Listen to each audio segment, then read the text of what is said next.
예, 반갑습니다. 송영호 변호사입니다. 이제 날씨도 보니까 많이 이제 선선해져 가지고 이제 본격적으로 마무리 단계에 좀 들어갈 때가 된 것 같습니다. 제가 이 강의를 이제 17회, 오늘 포함해서 17회 동안 진도본 모의고사 강의를 진행을 할 건데, 강의 시작 전에 어떻게 강의를 진행할 건지 잠시 말씀을 좀 드리겠습니다. 아마 지금 현재 진행 중인 다른 강좌하고는 좀 다른 점이 있어서 그 점에 대해서 여러분들한테 좀 설명을 드려야 여러분도 아마 따라오지 않을까 그런 생각이 들어서 간단하게 말씀을 좀 드리겠습니다. 이제 여러분들이 6회 진모하고 8회 진모 두 번 이제 시험을 봤기 때문에 이 시험이 어떻게 굴러가는 시험인지를 이제 대략 알게 될 겁니다. 그래서 제가 지금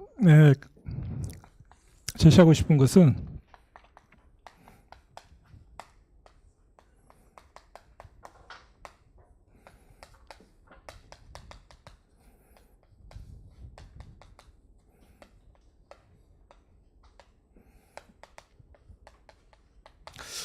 뭐 이 정도로 간단히 요약을 할 수가 있겠습니다. 지금 이제 시험이 이제 5개월 남았습니다. 5개월이 뭐 길다면 굉장히 긴 시간인데 민법만 하는 게 아니라 여러분들이 다른 과목까지 다 정리를 해야 되기 때문에 결코 이제 넉넉한 시간은 아닐 겁니다. 그러면은 지금 단계에서는 어떻게 새로운 것을 막 이제 집어넣어서 확장시키는 그런 단계에 들어가서는 안 되고, 중요한 거를 이제 마무리해서 이제 정리하는 단계, 이렇게 들어가야 돼요. 민법을 이제 지금 이 시점 이후에도 막 새로운 걸 보겠다, 이거는 결코 이제 바람직한 게 아니고, 뭐 민법만 본다면 뭐 가능할 수도 있겠지만은 헌법도 봐야 되고 이제 여러분 선택형도 이제 본격적으로 봐야 되고 하니까 민법을 더 이상 늘려서는 안 됩니다. 그래서 일단 인풋은 정리 단계에 들어가야 된다. 그래서 이걸 어떻게 정리할 거냐를 이제 고민을 해야 되는 것이죠. 자, 시험을 두 번 봐봤으니까 또 하나 여러분 느끼는 점은, 내가 안다고 해서 시험장에 쓸 수 있는 게 아니구나. 이게 아마 굉장히 이제 벽으로 다가오죠. 제가 이제 강의를 이제 기본 강의나 이제 사례 연습 강의를 할 때 말씀을 드리는데, 뭐 저는 이제 사법 시험을 봤기 때문에 변시하고 이제 비교를 할 수가 있습니다. 사법 시험 같은 경우에는 문제수가 되게 양이 적어요. 그리고 과목 간에 서로 이제 통합이라는 게 없기 때문에 민법은 민법만 생각해서 시험 보면 되고, 소송법이라는 이제 소송법만 따로 이제 공부하면 되고, 서로 뭐 연결시키거나 이런 게 없었습니다. 집행법은 아예 보지도 않았고요. 그러다 보니까 문제 소재 쓰고 그다음에 학술 쓰고 판례 쓰고 결론 이런 식으로 해서 어떻게 보면 한가하게 쓸 수가 있었습니다. 그런데 변시는 문항마다 다르지만 사례형 같은 경우는 5회 변시가 한 19문제로 가장 많았고, 그건 너무 지나치게 많았다는 그 비판이 있었던 것 같고요. 그래서 올해 변시까지 이렇게 추세를 보니까 내년에도 한 15문제 정도 나올 거로 생각이 됩니다. 15문제, 이제 문제가 굉장히 많아요. 그 다음에 통합형으로 해서 문제가 복잡하게 얽히는 것도 많고. 그래서 인풋뿐만 아니라 지금 시점에서는 이 아웃풋, 내가 알고 있는 것이나마 제대로 쓰자. 이런 쪽으로 정리를 해야 된다는 거죠. 그래서 이번 강의도 이제까지 배웠던 것을 총합 정리해서 마무리를 하는 단계에 이제 시작을 하고, 이제 알고 있는 것을 어떻게 이제 쓸 것이냐를 이제 고민하는 쪽으로 강의를 진행하고, 여러분도 그렇게 따라와 주시기 바랍니다. 자, 그러면은 인풋 이것을 이제 정리하는 단계에 대해서는 제가 이 강의 계획서에 안내를 해드렸는데, 새로운 문제에 연연하지 말라고 이렇게 제가 이제 썼잖아요. 그거는 왜 그럴까? 자, 기출문제가 지금 이제까지 6회 변시까지 나왔던 문제에다가 그다음에 6월, 8월 모의고사, 그다음에 10월 모의고사까지 합치면 사례형이 대략 400문제를 여러분 400개 정도를 푸는 거예요. 어떤 시험을 볼 때 400개 정도 풀었으면 됐지 뭘 더 풀겠어요. 사시 공부할 때는 100문제 정도 풀면 충분했거든요. 그러니까 400개는 어마어마하게 많은 양이거든요. 그러면 여러분들이 지금 고민을 해야 돼요. 시간이 5개월 남았는데 내가 과연 기출문제로 나와 있는 이 400개를 제대로 이해를 하고 있을까? 그러고도 내가 갈증이 나는 걸까를 한번 생각을 해봐야 됩니다. 아마 90% 학생은 천만의 말씀일 거예요. 이 400개를 사실은 이해도 못하면서 계속 불안에 떨는 거죠. 불안에 떨면서 그걸 새로운 문제로서 커버하려고 하는데 아무리 민법이 어렵고 이제 광범위하다 하더라도 문제가 한 400개 정도 나오면은 더 이상 새로운 논점으로 내기가 교수님도 굉장히 어려운 거예요. 우리가 수험이라고 할 때는 양을 줄여야 되잖아요. 양을 줄이는 방법을 생각을 해야 됩니다. 그래서 이 400개에서 모든 시험에 한 80% 나온다 하는 거예요. 80% 나온다는 거예요. 80% 나오기 때문에 80% 나와서 아웃풋만 잘하면 여러분들이 중상위권으로 합격은 해요. 그러니까 합격은 한다는 거예요. 합격은. 중상위권 합격을 할 수가 있기 때문에 새로운 문제해서 연연해서 그것 때문에 내가 시험에 떨어지고 안 붙고 그런 식의 영향을 받지 않는다라는 걸 꼭 생각을 해야 돼요. 그러면 나머지 20% 아무리 이제 문제가 지금 기출문제로 많이 나왔다 하더라도 교수님이나 출제자들은 항상 이렇게 마음의 부담이 있죠. 있던 걸 그대로 우려서 내면은 좋은데 차마 그러지 못한다는 거죠. 그러면은 나머지 문제를 한 20, 30% 정도를 이제 새로운 문제로 채웁니다. 이 새로운 문제를 채우는 방식은 이게 이 소스가 어디냐면은 또 상당수가 사실은 이 기출문제 속에 숨어 있기도 해요. 변시에는 안 나왔지만 모의고사에서 많이 나왔던 문제들을 일부 변형하는 게 또 하나의 소스고요. 그 다음에 새로운 판례, 그 다음에 모의고사로 아직 현출되지 않은 문제 등등이 이제 20%의 형태로 나타납니다. 그래서 제가 이번에 강의를 진행할 때에 이 기출문제 400개 중에 한 80% 나온다 그랬는데 이 400개를 여러분들이 지금 시점에서 다시 한번 꼼꼼히 공부해서 여러분들이 정리하려면 굉장히 시간이 많이 걸리거든요. 그러면 이 400개 중에서 어떤 것을 여러분들이 봐야 될까를 제가 이제 그림을 그려드리는 거예요.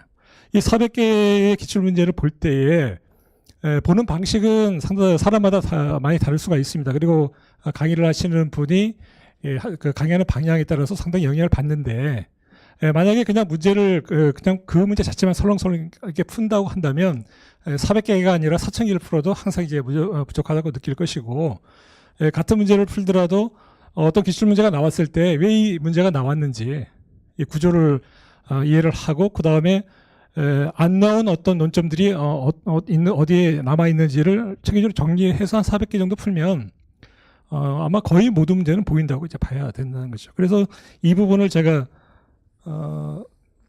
진모의 문제로 이제 중요한 것들 현출시키고 그 다음에 그 해설을 통해 가지고 중요한 문제점을 논점에 대해서는 그림을 좀 그리는 식으로 해서 정리를 해드릴 겁니다. 제가 그 민법 사례 연습을 아마 기존에 들었던 분들은 조금 쉽게 좀 따라올 수가 있을 거고요. 계속 반복되는 부분들이 많을 테니까 그렇지 않다 하더라도 지금 여러분들이 제가 강의 지금 하는 것은 여러분들이 이제 시험장에 가서 실전에 쓸 수 있는 거를 말씀드리는 거기 때문에 기존에 어떤 책으로 혹은 어떤 그 분한테 배웠다 하더라도 충분히 따라오시면 상당히 도움은 많이 될 거라고 생각을 합니다. 그 다음에 나머지 20%. 이 20%는 지금 오늘은 첫이기 때문에 파트도 그렇게 시원치 않은 파트라서 문제가 상당히 이제 설렁설렁하게 이제 나갔을 텐데요. 내일 2회부터는 오늘 본 시험보다는 훨씬 어렵게 좀 느껴질 겁니다. 그래서 20%는 제가 최근에 특히 주목할 만한 판례 등을 기초로 해서 이거는 제가 문제를 다 이제 만들고 있어요. 그래서 이 부분들은 쌓아 두시면은 기출문제 플러스 제가 만든 문제까지 보면 시험장에 가서 논점을 몰라가지고 못 쓸 가능성은 그렇게 높지는 않아요. 이렇게 해서 이제 정리를 이제 마무리하고 이게 인풋의 문제입니다. 그러니까 다시 한번 말씀드리지만은 기출문제만 제대로 분석해도 충분하다. 굳이 사서 고생하지 말자. 내가 기출문제를 정말 정확히 다 풀었는데도 불구하고 이렇게 예를 들어 점수가 안 나오는 걸까 반성을 해볼 필요도 있어요. 그래서 절대 그러지는 않을 거라 생각을 합니다. 그 다음에 아웃풋의 문제입니다. 아웃풋의 문제는 이거는 진짜 개개인의 그 스타일하고 능력이 달려 있는 문제예요. 저도 이제 변호사로서 이제 오래 근무를 했고 그전 사무실에서 파트너를 하면서 비교적 우수하다고 하는 신입 변호사를 하고 일을 많이 하고 그 친구들의 서면도 많이 봐주고 이렇게 했습니다. 그런데 그 서면을 쓰는 능력이라든가 이런 것들은 진짜 뭐라고 말할 수가 없어요. 단기간에 올라가지가 않습니다. 사람마다 다르고 쓰는 스타일도 다르고 그래서 이 아웃풋은 급격히 좋아질 수가 없어요. 쓰는 스타일이 다 있고 만약 그걸 고치려면은 수험 생활을 지금부터 한 2년은 더 하셔야 되는데 그럴 수는 없잖아요. 그래서 지금 5개월 내에 끝내야 되기 때문에 그래서 아웃풋의 문제를 어떻게 그러면 이거 해결할 거냐는 가장 좋은 방법은 이겁니다. 사례가 여러분들이 공부를 하실 때 그 선택형만 암기를 한다고 생각을 하시지만 사실 사례형도 암기를 한 거예요. 무슨 말이냐면 중요한 논점에 대해서 기출문제를 분석을 하고 그 문제가 갖고 있는 위치와 그 다음에 어떤 문제가 나올 건지를 예상하면서 중요한 부분에 대해서는 자주 반복하다 보면 그 부분이 저절로 이제 암기가 되는 단계가 됩니다. 그게 가장 쓰는 실력을 늘리는 가장 좋은 방법이에요. 이제 5개월 남은 시점에서는 그렇게 해야 됩니다. 계속 반복해가지고 내가 알고 있는 것을 그냥 암기를 해버리는 거예요. 암기라는 말은 여기서 뭐 두 문자하고 그런 게 아니에요. 실질적으로 이해를 하는 것이죠. 실질 이해를 해서 거의 외우는 식으로 해서 쓰는 것도 굉장히 좋은 방법이고 시험장에서 그게 어느 정도 익숙해지면은 점수는 굉장히 급격하게 올라갑니다. 그래서 이 아웃풋의 문제는 그렇게 할 것이고요. 제가 이 부분은 여러분들이 쓰신 이제 답안지를 제가 다 채점을 이제 해드리거든요. 채점을 해드리면서 커멘트를 이제 해드리겠습니다. 커멘트를 해드리면은 그 커멘트대로 좀 따라와 주시면은 좀 더 빨리 이제 향상이 될 것이고 필요하다면은 뭐 개별적으로 그 만약에 면담 같은 걸 요청하시면은 시간을 내드리겠습니다. 그 이런 식으로 이제 강의를 이제 앞으로 이제 진행을 할 겁니다. 그러니까 제 강의 들으면서 예를 들어서 이제 문제들이 아주 지금 기출 문제들을 이제 그대로 예를 들어서 이제 활용을 한다. 만약에 그게 불편하시면은 다른 분의 강의를 듣는 게 더 나아요. 그리고 제가 이 강의가 이제 끝나고 나면은 17회로 이제 강의가 이렇게 끝나고 나면 지금 일정은 아주 그 픽스가 된 건 아닌데 한 10월 한 달 중순 이때쯤에 해서 마무리 강의를 제가 작년에는 안 했었는데요. 이번에 한번 해보려고 합니다. 이 마무리 강의는 하게 된 것은 이제 작년에 모 그 로스쿨에서 한 10월 중순쯤에 그 특강 요청이 와가지고 굉장히 갑작스럽게 특강이 이제 이루어졌습니다. 처음에 그쪽에서 요청을 왔을 때는 내년에 시험 볼 학생들을 위해서 민사집행법을 한 이틀 정도로 해서 정리해달라 그래가지고 집행법 이틀을 충분히 가능하다. 그래서 날짜를 그 다음 주 토요일 날 일요일로 잡아놨는데 갑자기 그 다음 날 연락이 와서 기왕하시는 김에 중요 사례와 판례와 가능하시면 기록형까지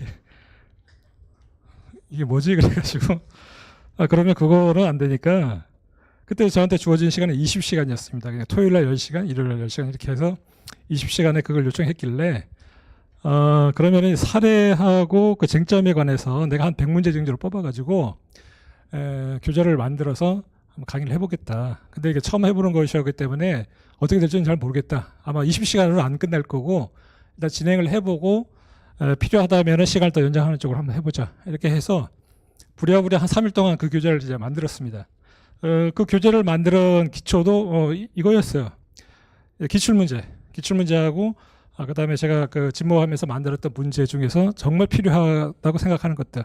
이제 최근에 나온 논점들 빼고 중요 논점은 항상 나오는 논점들을 집어넣고 중요한 논점이지만 최근에 나온 건 빼고 그 다음에 나올 수 있는 문제 집어넣고 하니까 한 100문제 정도가 됐습니다. 그래서 그 문제를 가지고 책을 한 250페이지짜리인가요? 한 300페이지 안 되게 만들어가지고 그 다음 주 강의를 진행했습니다. 그래서 토요일 날 9시부터 저녁 8시까지 강의를 했어요. 토요일 날 하고 일요일 날 하고 하니까 딱 3분의 2가 끝나더라고요. 3분의 2가 끝나서 20시간이 이제 채워졌는데 그 학생들이 여러 같은 성원을 입어서 그 다음 주에 토요일 날 다시 10시간을 진행해서 30시간을 진행을 했습니다. 30시간을 진행해서 다 끝냈어요. 그 민법하고 소송법하고 집행법을 중요 논점에 대해서 다 정리를 했고 실제로 이제 그 강의를 들었던 학생들이 합격률이 굉장히 좋아졌다고 하는 소식을 제가 들었습니다. 그래서 그걸 듣고 나서 제가 생각을 하고 나서 경험을 해서 이제 제가 느낀 것이 10월 중순 정도 되면 대부분 학생들이 이제 마무리 단계에 들어가야 되는데 민법을 예를 들어서 30시간에 정리를 할 수 있다면 굉장히 도움이 된다는 거죠. 제가 실제로 경험도 해봤고 여러분들도 아마 마무리를 해야 될 텐데 30시간에 하기 쉽지는 않을 거예요. 그래서 지금 그 10월 중순에는 이런 식의 강의를 이제 진행을 할 겁니다. 그래서 제가 드리고 싶은 말은 만약에 제가 지금 하고자 하는 이 진모 방식이 보다는 지금은 내가 좀 새로운 문제를 좀 더 풀어보고 싶다라고 하시는 분은 새로운 문제 풀어보시고 그 다음에 이 강의를 좀 듣기를 제가 적극적으로 권장을 해드려요. 굉장히 알찰 겁니다.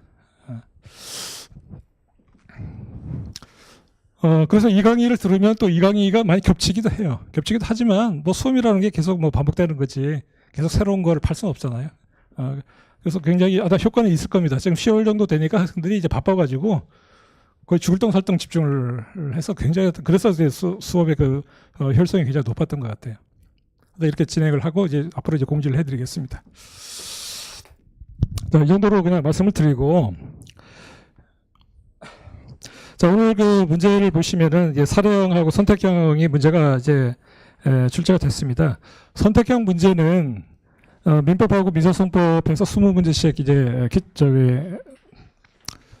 출제를 했는데 민법 문제는 제가 최근에 그 민사법 선택형 연습이라고 하는 책을 1년 정도 걸려가지고 책을 낸 게 있습니다. 상당히 제가 신경을 많이 쓰고 진짜 노력해서 쓴 거예요. 그래서 그 파트, 이 책 가지고서 문제를 내겠습니다.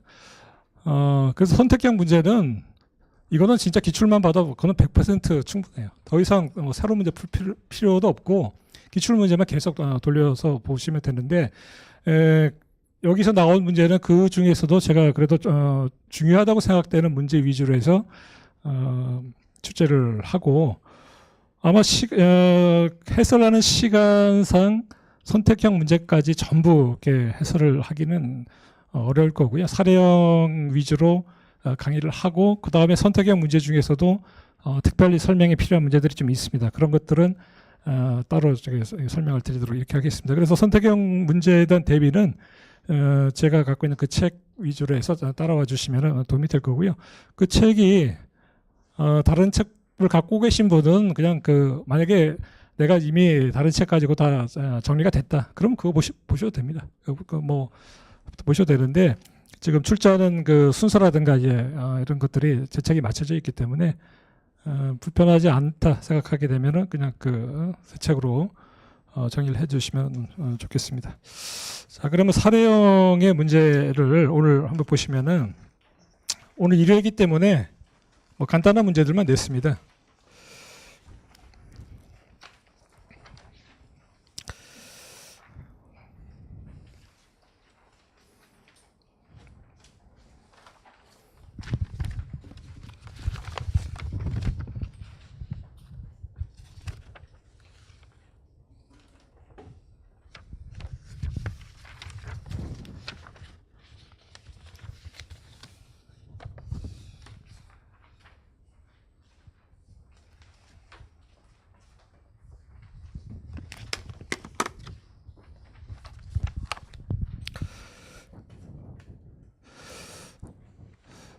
자, 사례를 보통 지금 1문, 2문, 3문 정도로 낼 건데요. 지금 기본 점수는 100점에 맞춰서 지금 진행을 하는데 아마 여러분들이 그 시간에 맞게 쓰기에는 조금 벅찰 겁니다. 좀 벅찬 느낌으로만 쓰셔야 될 거고,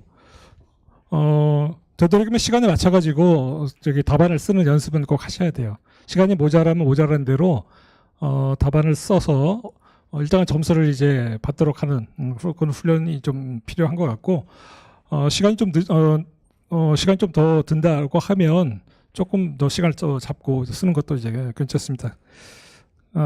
그렇지만 눈으로만 보고 이 강의를 진행하는 것은 이거는 절대 안 되고요. 직접 다 써 보셔야 된다. 그래야 제가 이제 코멘트를 달아드리고 이렇게 진행을 이제 할 수가 있습니다. 자, 이게 문제는 그 파트별로 중요하다고 생각하는 문제 위주로 이제 뽑아 드릴 거고요. 그 다음에 오늘 그 사례형 문제 이외에 뭐 보충 문제라 그래가 보충 자료하고 보충 사례해서 두 가지 보충 자료를 나눠 드린 게 있습니다. 이 보충 사례는 지금 이제 기출 문제, 그러니까 우리가 지금 시험 보는 문제 이외에 양이 너무 많아가지고 문제로 또 내기는 너무 양이 많고 그렇다고 그냥 좀 빼기는 좀 아쉬운 문제들 위주로 해가지고 이 부분의 문제는 주로 이제 제가 만든 문제들을 많이 이제 포함을 시킬 겁니다. 이런 식으로 이제 수시로 좀 제공이 될 거고요. 그 다음에 오늘 보충 자료 1번으로 제공된 것이 이제 부동산하고 금전채권하고 부동산 이전 등기 청구권에 관한 이제 가압류, 압류 가처분에 관해서 문제될 수 있는 쟁점을 정리한 자료. 오늘 그 사례형 문제 1번도 이제 그 집행에 관한 문제를 1번으로 냈고 보충 자료는 나눠 드렸는데 이 집행에 관한 이슈는 항상 문제로 이제 나오고 처음 출발할 때 간단히 정리를 하고 이제 진행하는 게 좋기 때문에 1번 문제를 오늘 진행을 했습니다. 만약에 이 강의 이거는 이제 시간이 지금 충분하지 않기 때문에 상세하게 어떤 이 압류나 이 집행에 관해서 아주 자세하게 설명을 드릴 수는 없고요. 지금은 이제 시험 변시에 나올 수 있는 부분 위주로 해서 설명을 드릴 겁니다. 그래서 만약에 이 설명을 듣고 여러분들이 좀 부족하다고 생각이 드시면은 따로 그거는 강의를 좀 들으시는 게 좋아요.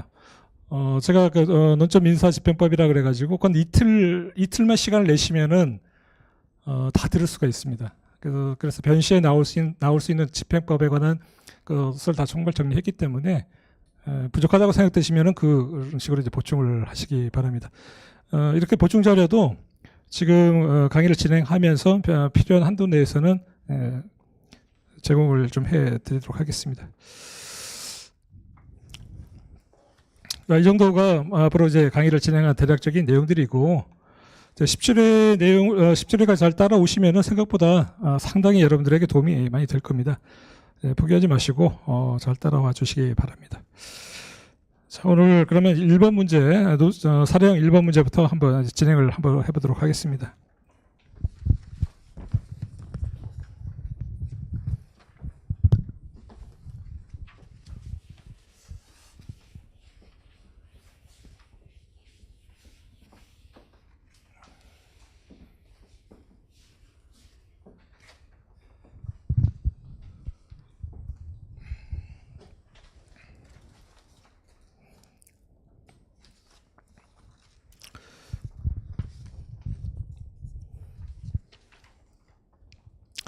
자, 1번의 지금 문제는 집행에 관해서 그중에서 이제 금전채권, 책임재산이 금전채권인 경우에 지금 변시에서 집행에 관한 이슈 중에 한 70% 정도가 이 책임재산이 금전채권인 경우를 대상으로서 시험에 나오고 있습니다. 그래서 그 나올 수 있는 유형을 다 정리한 거예요.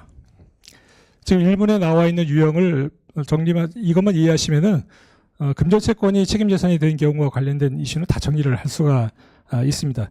그러면은 이 부분들의 문제를 볼 때에 전체적인 이제 구조를 저는 이제 계속 그려드리면서 정리를 할 거기 때문에 오늘 보충 자료 1번으로 나눠드린 거를 이제 한번 보도록 하겠습니다. 그걸 보시면서 그 다음에 문제를 한번 같이 정리하는 식으로 진행을 하도록 하겠습니다.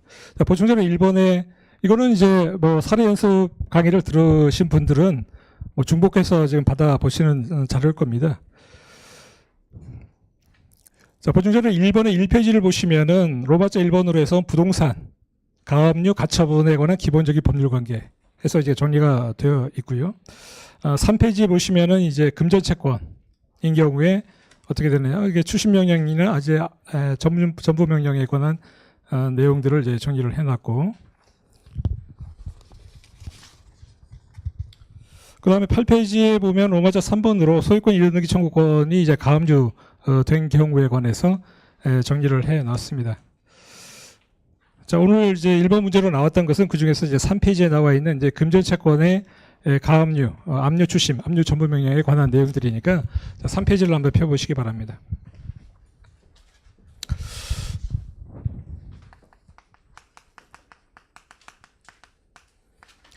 자, 우리나라 민사집행, 여러분 잘 이제는 뭐 많이 아실 텐데, 민사집행법의 이제 전체적인 구조가 이제 집행채권과 그 다음에 채무자의 책임재산,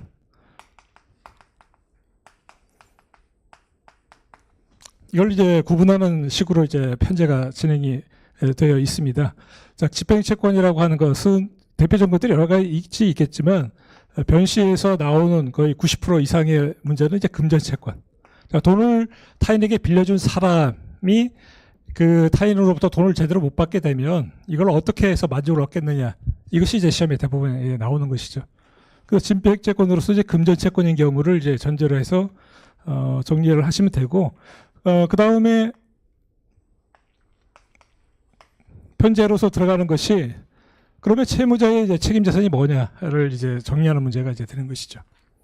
돈을 빌려줬는데 그 사람이 돈을 안 갚습니다. 그러면 우리나라 민사집행법이 예정하고 있는 것은 국가가 인정하고 있는 경매 절차를 통해 가지고 채무자가 갖고 있는 그 재산을 집행 절차를 통해 가지고 그걸 또 환가나 등의 절차를 밟아서 만족을 얻어라, 이렇게 예정을 하고 있습니다. 그래서 채무자의 책임재산으로 민사집행법이 이제 규율하고 있는 것은 여러 가지가 있지만, 시험에 나오는 것은 크게 이제 부동산, 채무자가 돈을 빌려서 안 갚는 놈이 봤더니 그 사람 명의로 부동산이 있다. 그래서 이 부동산인 경우, 그 다음에 금전채권인 경우, 그 다음에 이전 등기 청구권과 같은 등기 청구권인 경우, 이거는 성질상 이제 같은 내용이죠. 이거를 이제 채권 기타 재산권이라 그래가지고 같이 이제 정리를 해 놓고 있습니다. 이렇게 정리하는 것이죠. 자, 예를 들어보면 집행에 관한 이슈가 나왔을 때 집행법이 어렵다고 생각하시는 학생들은 거의 대부분의 왜 그렇게 어렵다고 느껴지냐면, 이 집행에 관한 그 논점이 나왔을 때에 우리가 사례를 풀 때에 기본적으로 하는 이 그림을 그리는 것, 이걸 못 그리기 때문에 집행이 굉장히 어렵다고 생각을 하는 겁니다. 그래서 그 그림을 그리는 단계에만 들어서면은 집행은 그렇게 어렵지가 않아요. 적어도 변시에 나오는 집행법 자체는 대단히 어렵고 전문적이고, 우리나라에서 민사집행에 관해서 내가 좀 잘한다라고 이야기할 수 있는 분은 진짜 10명도 없어요. 민사집행에 관해서. 그러니까 여러분들에게 그 정도의 그 수준을 요구하지 않는다는 겁니다. 변시에서는 정해진 것만 딱 물어보게 돼 있어요. 그래서 그것만 정확하게 정리를 하면 된다는 것이고, 저도 집행에 관해서 아주 깊은 거는 저도 모르는데 문제를 제가 여러 가지 책을 기출 문제를 분석하고 책을 쓰는 과정에서 보니까 변시에서 나오는 문제는 이렇게 정해져 있구나. 그래서 논점 민사 집행이라고 그래가지고 이틀짜리 해서 이렇게 강의를 할 수 있었던 것이죠.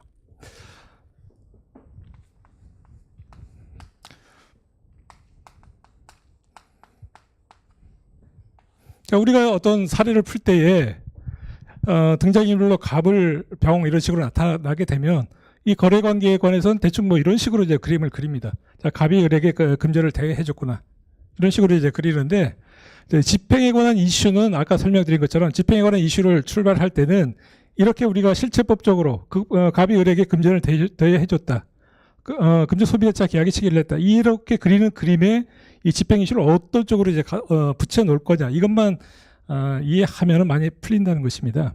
자, 아까 이런 그림을 기준으로 해서 이 집행에 관한 그림을 설명을 드리면, 갑이 을에게 돈을 빌려줬는데 을이 약속대로 얘한테 제대로 변제를 하지 않는다. 여기서부터 출발을 하는 것이죠. 그러면 얘가 갖고 있는 채권이 바로 여기서 말하는 집행채권이 금전채권이 되는 것이죠. 자, 금전채권을 갖고 있는 사람이 자 그러면 집행을 하려고 하게 되면 네가 돈을 빌려준 을이 갖고 있는 책임재산이 뭔지를 찾아봐라. 이렇게 시작을 하는 거죠.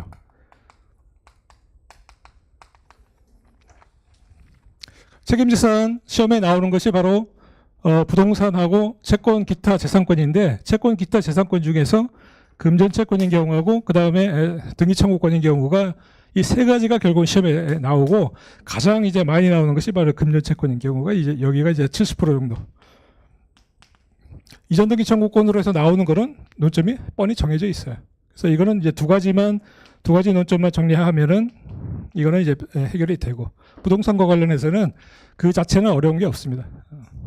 그래서 이제 책임재산이 바로 금전채권인 경우에가 이제 많이 문제가 되는 것이죠. 자, 금전채권이라는 것은 무슨 말이냐면 을이 갖고 있는 책임재산을 한번 탐색을 해봤더니 을이 제3자인 병에게 금전을 빌려준 게 있을 수가 있게 됩니다. 그래서 이 금전채권 채무자인 을이 제3채무자인 병에 대해서 돈을 빌려줘 가지고 생긴 이 금전채권이 책임재산이 되는 경우를 이제 말하는 것이죠. 자, 이것이 바로 집행채권으로서의 금전채권이고 책임자의 책임재산으로서의 금전채권인 경우를 이제 전제로 하는 것이죠. 그러면 우리가 제목으로 해서 예를 들어서 지금 우리가 제목이 로마자 3개로 해서 부동산에 대한 집행, 그 다음에 금전채권에 관한 집행, 이전 등기 청구권에 관한 집행 이렇게 이야기를 할 때에 앞에 나와 있는 부동산 또는 금전채권, 이전 등기 청구권이라고 하는 그 말은 채무자의 책임재산을 말하는 거예요. 채무자의 책임재산. 부동산에 대해서 가압류한다, 압류한다고 했을 때 그 부동산이라고 하는 것은 돈을 빌린 채무자의 책임재산을 말하는 것이라는 것이죠. 자, 그러면 우리가 금전채권에 관해 우리가 지금 다루고자 하는 것이 금전채권에 대한 가압류 등을 이제 다루고자 하는 것이니까 자, 금전채권에 대한 가압류라고 하게 되면 채무자인 을이 제3채무자에 대해서 빌려준 돈이 있구나. 이렇게 그려지는 것이죠. 이렇게. 이게 책임재산이 되는 것이죠.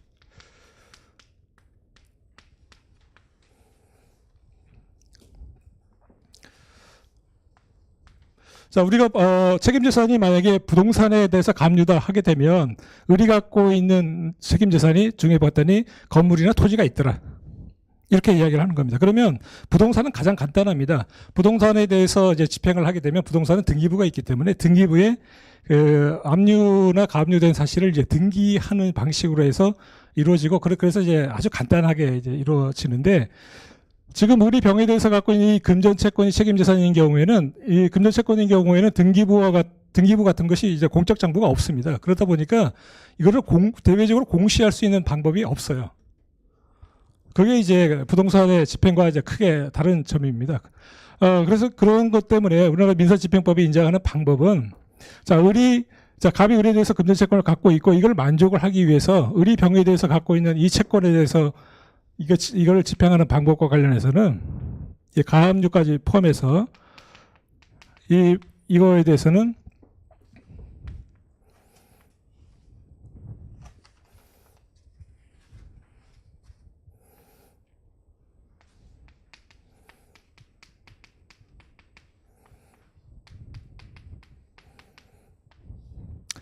자, 가압류하고 이제 압류라는 말이 이제 나오는데 가압류라고 하는 것은 이제 가라고 하는 임시적으로 압류, 잡아둔다는 의미입니다. 여기 임시라고 하는 말은 무슨 말이냐면 우리 민사집행에서 집행을 들어가려면은 집행 권한이라는 게 필요합니다. 아무 때나 와가지고 내가 돈을 빌렸다고 해가지고 사람의 재산에 대해서 이제 집행에 들어갈 수 있는 게 아니라 네가 갑이 을에 대해서 금전채권이 있다고 주장을 하는데 그 금전채권에 관해서 예를 들어서 법원에 의해 가지고 너가 채권이 있다는 점에 대해서 확인을 받았느냐 이런 것이 이제 확인이 돼야 되죠. 그래서 집행채권의 대표적인 것이 확정 판결입니다. 갑이 을을 상대로 해서 소를 제기해 가지고 금전채권에 대해서 이행을 구하고 그래서 거의 승소 판결을 받고 그것이 확정되면 그게 이제 집행 권한이 되는 것이죠. 그러면 집행 권한을 받기 전에 그 책임재산이 이제 빠져나갈 수가 있게 되다 보니까 집행권을 취득하기 전에 해두는 이런 절차, 보존 절차를 이제 가압류라고 이야기를 하는 것이죠.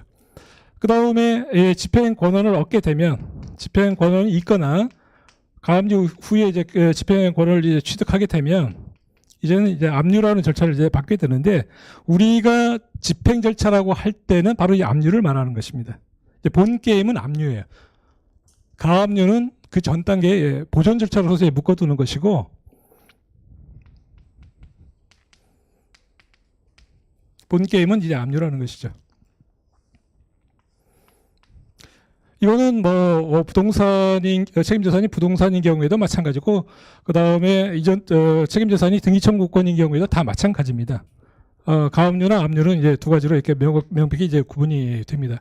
그러면 가압류나 압류라고 하는 것은 본 게임이냐 보존 절차냐라는 점만 다르고 여기서 말하는 이 공통도로 들어간 것, 이 압류, 이 압류라는 것이 이제 같이 들어가 있죠.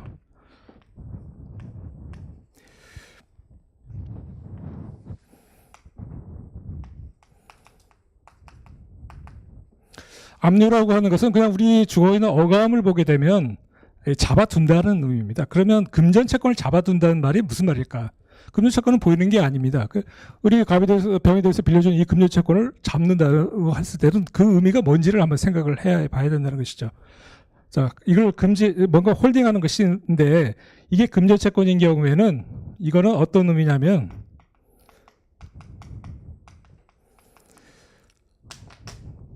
부동산도 이게 마찬가지지만 처분을 이제 금지한다는 의미입니다. 처분을 금지한다. 금전책 눈에 보이지 않는 금전책을 잡는다라고 하는 그 압류라고 하는 의미는 이걸 처분을 금지한다는 의미가 되는데 이 처분 금지라고 하는 것 보면 굉장히 추상적이기 때문에 구체적으로 이걸 살펴볼 필요가 있습니다. 그러면 이 처분 금지라고 하는 것이 어떻게 나타나느냐를 이해를 하고 나면 우리가 이제 오늘 살펴보고자 하는 이 문제, 금전채권에 대해서 보존 절차나 집행으로 들어갔을 때 나올 수 있는 법률 관계가 다 정리가 되는 거예요.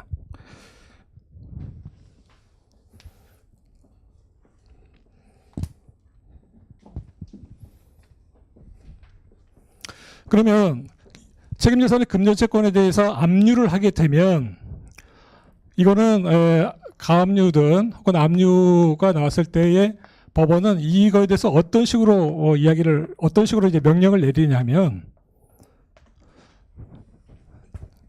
자, 우리 집행법에서는 이 사람을 이제 채무자라고 그러고요. 집행채권을 갖고 있는 이 사람을 이제 채권자라고 이렇게 이야기를 합니다. 그 다음에 채무자가 돈을 빌려준 이 병에 대해서는 이 사람을 제3채무자라고 이야기를 합니다. 이거는 굉장히 기본적인 용어고요. 나중에 그 상계 같은 걸 정리할 때도 이 용어를 잘 알고 있어야 됩니다. 채권자, 채무자, 제3채무자. 그러면 이 압류 또는 가압류, 처분을 금지한다라고 하는 이 내용은 그게 구체적으로는 이 세 가지 내용을 담고 있습니다. 어떤 내용을 담고 있느냐면, 자, 너는 을에게, 자, 병의 실체법적인 금전 소비대차의 대주는 을인데 을에게 변제를 해서는 안 된다. 이제 변제를 이제 금지하는 식으로 나타나고요. 그 다음에 을에 대해서는 어떤 식으로 다시 나타나냐면, 자, 을은 병에 대해서 변제를 수령해서는 안 된다. 이런 식으로 이제 나타나게 되고, 또 하나는 을은 너가 갖고 있는 이 을은 이제 네가 갖고 있는 책임재산으로서 병에 대한 이 금전채권,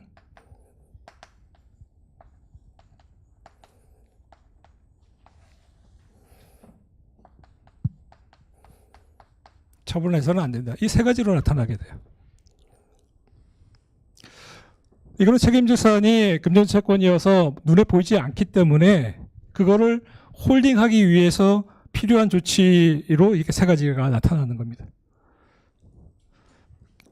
결국은 이 갑이 지금 우리 병에 대해서 갖고 있는 이 채권을 잡는 이유는 이 병이 결국 돈이 나올 곳은 이 병인데 실체법적으로 따지면은 을이 대주고 병이 차주기 때문에 또 돈이 나올 수 있는 최종적인 그 곳간이라고 할 수 있는 것은 병이거든요. 그럼 이 병이 갖고 있는 이 돈을 이제 갑에게 어떤 식으로 이전시키는 방법으로 이제 만족을 시키려고 하는 것이고, 그러기 위해서 눈에 보이지 않는 금전채권에 대해서 잡아두려고 하는 것이고, 그래서 잡아두려고 하는 것이고, 잡아두는 방법으로 이제 집행법이 고안하고 있는 방법이 제3채무자가 채무자에게 변제를 하지 못하도록 해서 일단은 돈이 나가는 걸 막고, 그 다음에 채무자가 제3채무자에 대해서 변제 수령도 하지 못하도록 해서 막는 것이에요.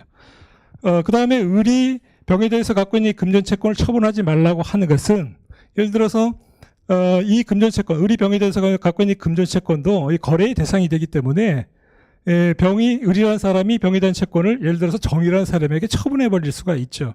처분을 해버리게 되면, 채권 양도 같은 걸 통해 가지고 처분을 해버리게 되면 채무자의 책임 재산에서 빠져나가는 거기 때문에 그것도 마찬가지 집행을 할 수 없게 됩니다. 그래서 이 세 가지 방향에서 홀딩을 해 놓는 겁니다. 구체적으로 이 세 가지. 그러면 실제법적으로 문제가 되는 그 면은 바로 이 하지 마라, 변제를 하지 마라, 변제 수령을 해서는 안 된다, 처분을 해서는 안 된다라고 하는 이 금지를 위배할 때의 모습으로 나타난다는 것이죠.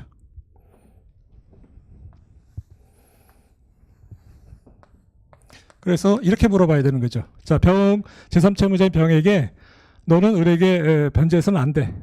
그러면 만약에 변제하면 어떻게 될까? 만약에 변제하게 되면 어떻게 되지? 이렇게 물어봐야 되고요. 자, 을은 병에 대해서 수령을 하지 말라고 했는데, 만약에 을이 병에게 변제를 청구하게 되면 어떻게 될까?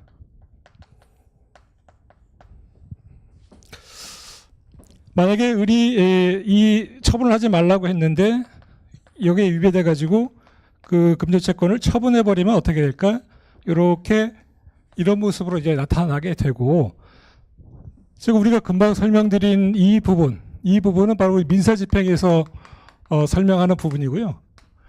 우리가 변시에서는 민사집행 그 자체를 물어보는 게 아니라 민사집행에 기초해 가지고 그 다음에 실제법이나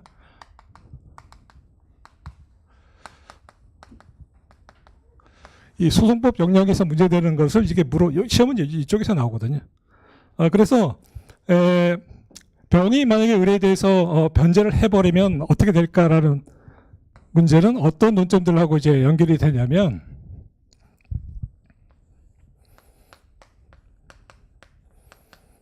이중변제의 문제하고 그 다음에 이제 공탁의 문제하고 그 다음에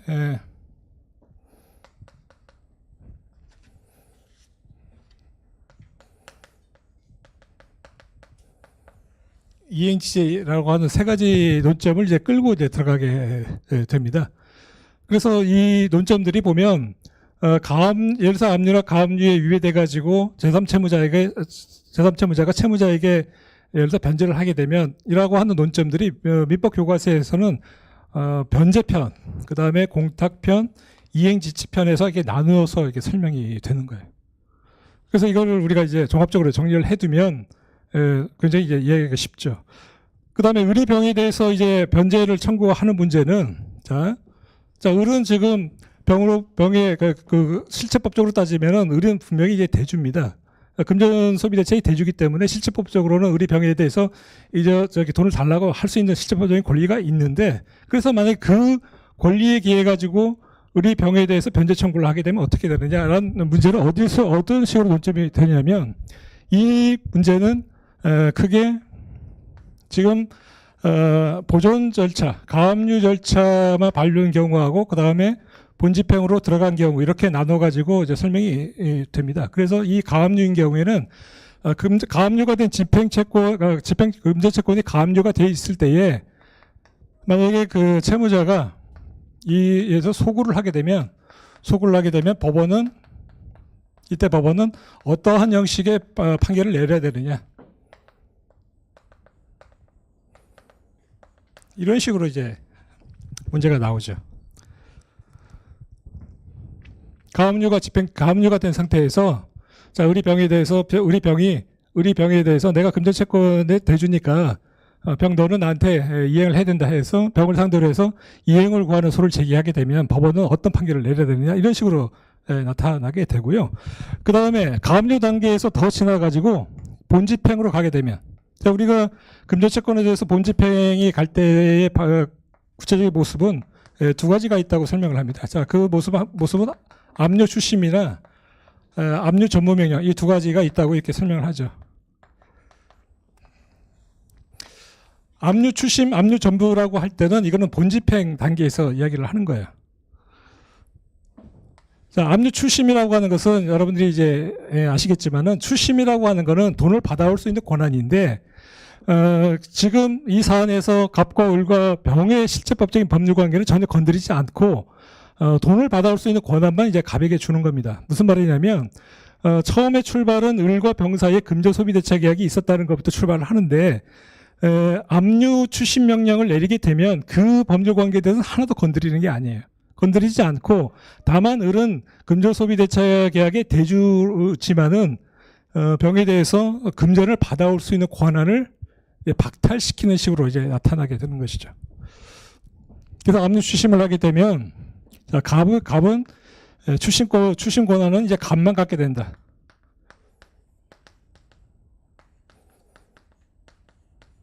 이렇게 이야기를 하는 것이고요.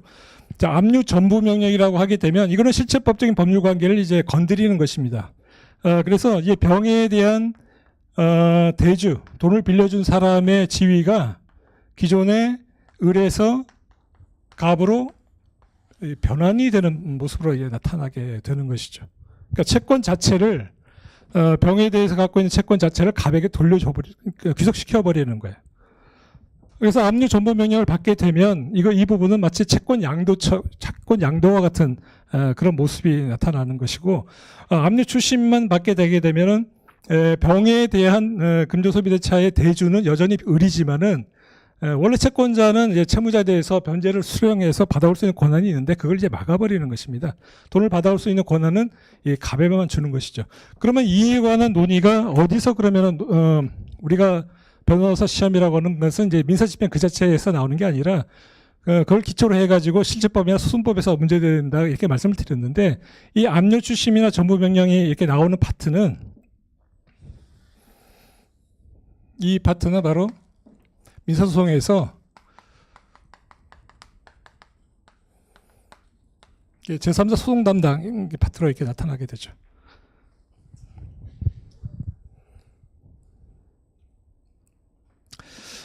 자, 우리가 이 제3자 소송 담당 파트인 경우는 이제 당사자, 원고, 피고가 누구냐를 묻는 그 파트에서 나오는 쟁점입니다. 원래 원고와 피고라고 하는 것은 이행의 소에서는 원고 적격은 내가 원고라고 주장하는 사람이 갖고 있다. 그 다음에 피고 적격은 그 원고에 의해서 피고라고 지명된 사람이 갖고 있기 때문에 통상적인 경우에는 이행의 소에서는 원고 적격과 피고 적격을 통상적으로 문제 삼지 않죠. 다만 피고 적격이 문제되는 경우는 말소 등기랑 말소 회복 등기 하나밖에 없고요. 그 다음 논점으로 문제되는 것이 이 바로 제3자 소송 담당입니다. 제3자 소송 담당이라는 것은 뭐냐면 실체법적으로는 그 계약의 당사자가 아닌 사람이 소송에서의 당사자가 될 수 있는 형태를 말한다는 것이죠. 실체법적으로는 법률관계로 따지면은 전혀 계약의 당사자가 아닌데 그 사람이 소송으로 들어가게 되면 그 사람이 원고가 이제 피고가 되는 현상, 이거를 이제 제3자 소송 담당이라고 하는 것이죠. 그러니까 굉장히 특이한 거예요.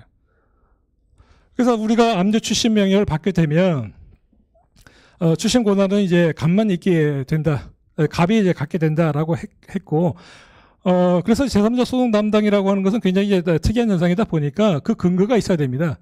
우리가 민사소송법 공부를 해보시면은 이렇게 설명을 하죠. 제3자 소송 담당. 실제법적으로 아무 관계 없는 자가 소송에서의 당사자가 될 수 있는 그 이유는 관련 법에서 그 자에게 관리 처분권을 주기 때문에 그렇다, 이렇게 설명을 하게 됩니다.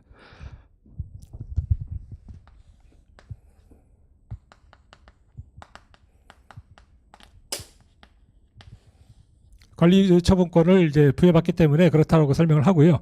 그 다음에 제3자 소송 담당에서 여러분들이 이제 보시면은 굉장히 중요한 구분이 두 가지입니다. 하나는 가름형하고 이제 병행형이라는 것을 이제 구분을 해야 됩니다. 자, 가름령이라고 하는 것은 자, 제3자가 이제는 그 소송의 당사자가 들어올 수가 있게 됩니다. 그러면은 기존의 법률 관계의 당사자는 어떻게 되는 것이냐? 그래서 그 자가 소송으로 들어올 수 없게 막아버리는 것이 이제 가름령인 것이고, 그 자도 여전히 원피고가 될 수 있고 제3자가 될 수도 있고, 원 플러스로 들어올 수 있다고 하는 것이 이제 병행령, 이렇게 설명을 하죠. 제3자 소송 담당에서의 가름령과 병행령에 관한 구분은 굉장히 이제 중요한 논점 중에 하나입니다. 자, 가름령의 대표적인 것이 바로 우리가 지금 설명하고 있는 압류 추심을 받았을 때, 이때가 이제 가름령의 대표적인 예라고 하죠. 자, 이게 복잡해 보이지만은 다시 한번 들어가 보게 되면, 자, 우리가 지금 을이 지금 병에게 돈을 빌려줬습니다. 자, 을은 이제 갑으로부터 돈을 빌렸고, 을이 지금 갑에게 돈을 안 갚으니까 갑이 지금 그러면은 이 을이 갖고 있는 책임 재산이 뭔가를 이제 탐색을 하는 과정부터 이게 모든 출발을 했습니다. 보니까 을이 병에게 돈을 빌려준 게 있구나. 그럼 이것도 하나의 책임 재산이 될 수 있다. 그래서 이제 그래서 이제 갑이 보존 절차로서 가압류를 이제 밟을 수도 있고, 이거는 필수적인 건 아니지만 통상 이제 밟게 되죠. 그 다음에 본집행으로 해서 갈 수 있는 방법은 압류 추심이나 압류 전부 명령 두 가지 중에 하나고요. 압류 전부 명령을 받게 되면은 이거는 실체법적인 법률 관계를 이제 변화를 일으키기 때문에 기존의 병에 대한 대주가 을에서 이제 갑으로 이제 바뀌어 버리는 현상이 이제 벌어지는 것이고, 압류 추심을 받게 되면 을이 병에 대한 금전 소유비 대차의 대주라는 점은 건드리지 않고, 다만 을은 병으로부터 돈을 받을 수 있는 권한을 이제 박탈당하게 돼서 그 추심 권한은 이제 갑만 갖게 되는, 이렇게 되는 것이죠. 그래서 추심 권한이 이제 갑이 갖게 되니까 그 관련 법률에 의해 가지고 바로 이 제3자인 갑에게 원래는 전혀 그 금전 소비 대차의 당사자가 아닌 이 갑에게 관리 처분권이 주어지게 돼서 추심에 관한 소를 진행을 할 때는 이 갑만 진행시킬 수 있다, 이렇게 설명을 하는 겁니다. 그래서 기존의 대주였던 을은 원고를 상대로 해서 소를 제기할 수가 없다, 이렇게 설명을 하는 것이죠. 압류 추심에서 여러분들 보시면은 이런 내용들이 이제 나오게 되는 거죠. 추심 권한은 갑밖에 없다. 그래서 을이 병을 상대로 해서 소를 하게 되면 이건 뭐라고 합니까? 이거 원고적 격이 없어서 소각화시켜야 된다, 이렇게 설명을 하는 것이죠. 압류 전부 명령을 받게 됐다. 그러면은 아까 말씀드린 대로 병에 대한 금전 채권의 이거 대주가 기존의 을에서 이제 갑으로 바뀌게 됩니다. 그래서 이럴 경우에 자, 을이 그러면은 마찬가지로 병에게 소구를 했다, 이렇게 되면 이거는 어떤 문제냐? 자, 이거는 제3자 소송 담당의 문제가 아니라는 점을 여러분들이 명확히 깨달아야 돼요. 압류 추심인 경우에는 기존의 그 대주가 그 금전 소비 대차 계약의 대주를 을이 버티고 있고, 갑은 이제 제3자로서 이제 들어오는 거지만, 압류 전부 명령인 경우에는 채권자 자체가 이제 바뀌어 버리는 것입니다. 그래서 이제 갑으로 바뀌어 버리는 거기 때문에 이때 을이 병에게 만약에 소를 제기하게 되면 이거는 제3자로 들어오는 게 아닙니다. 제3자로 들어오는 게 아니기 때문에 이 부분은 우리가 이행해소서의 기본적인 법률로 다시 돌아가 가지고, 그러면 원고 적격은 을이 주장하는 대로 있고, 다만 청구권이 이제 박탈되기 때문에 이거는 이제 청구 기각을 시킨다, 이렇게 결론이 되는 것이죠. 자, 이 내용이 두 번째, 지금 을이 병에 대해서 변제 청구를 하게 되면 어떻게 되느냐에 관한 문제가 여기서 이렇게 이제 나타나게 되는 거고요. 그 다음에 이제 또 하나 논점. 자, 을이 지금 병에 대해서 갖고 있는 금전 채권을 처분하지 말아라 라고 이야기를 했을 때, 마찬가지로 그러면 을이 병에 대해서 갖고 있는 그 채권을 이제 처분을 하게 되면 어떻게 되느냐. 이 처분의 대표적인 예가 바로 채권을 양도해버리는 것입니다. 채권을 양도해버리는 거니까 이 부분은 우리가 지명채권 양도편에서 압류나 가압류하고 채권 양도가 경합했을 때 그게 우열관계를 어떻게 따질 거냐 하는 문제로 나타난다는 것이죠.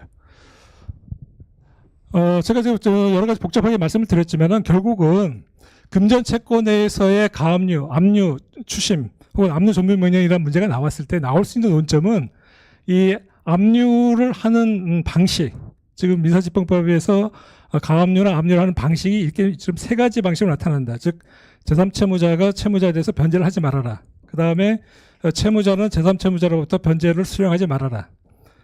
채무자는 지가 갖고 있는 금융채권에 대해서 처분하지 말아라고 하는 금지의 모습으로 나타나는데 그 금지를 깼을 때에 어떻게 나타나느냐는 문제로 나타나되고 변제 금지와 관련해서는 그러면 자 병이 을에게 돈을 주지 말라고 했는데 돈을 주면 어떻게 되느냐 이런 식으로 문제가 나타난다는 거죠. 그래서 그거는 파트가 이중변제 공탁 이행지체라는 논점으로 나타난다. 변제 수령하지 말아라고 했을 때는 그러면 을이 병에 대해서 변제를 청구하는 소를 제기하게 되면 어떻게 되느냐 이런 문제로 나타나고 처분 금지에 관한 문제는 경합의 문제로 나타난다. 일단 이것만 이제 정리를 해 두시면은 되겠습니다. 그러면 이 교재를 한번 다시 들어오셔가지고 3페이지를 한번 보시기 바랍니다. 제가 방금 제가 7편에 정리해드린 내용들이 여기에 다 정리가 되어 있습니다. 자, 3페이지 한번 로마서 2번에 1번 한번 보시기 바랍니다. 자, 이렇게 한번 정리를 한번 해봤습니다. 1번으로 금전채권의 가압류라는 그 효과가 어떻게 되느냐를 한번 이제 정리를 해봤습니다. 가압류라고 하는 것은 아까 설명드린 내용은 세 가지라고 했습니다. 그 변제를 수령해서는 안 되고 변제하지도 말고 처분을 하지 말아라고 하는 그런 내용으로 들어가 있는데 그 위반했을 때는 상대적 무효다라는 점을 먼저 정리할 필요가 있겠습니다. 상대적 무효다.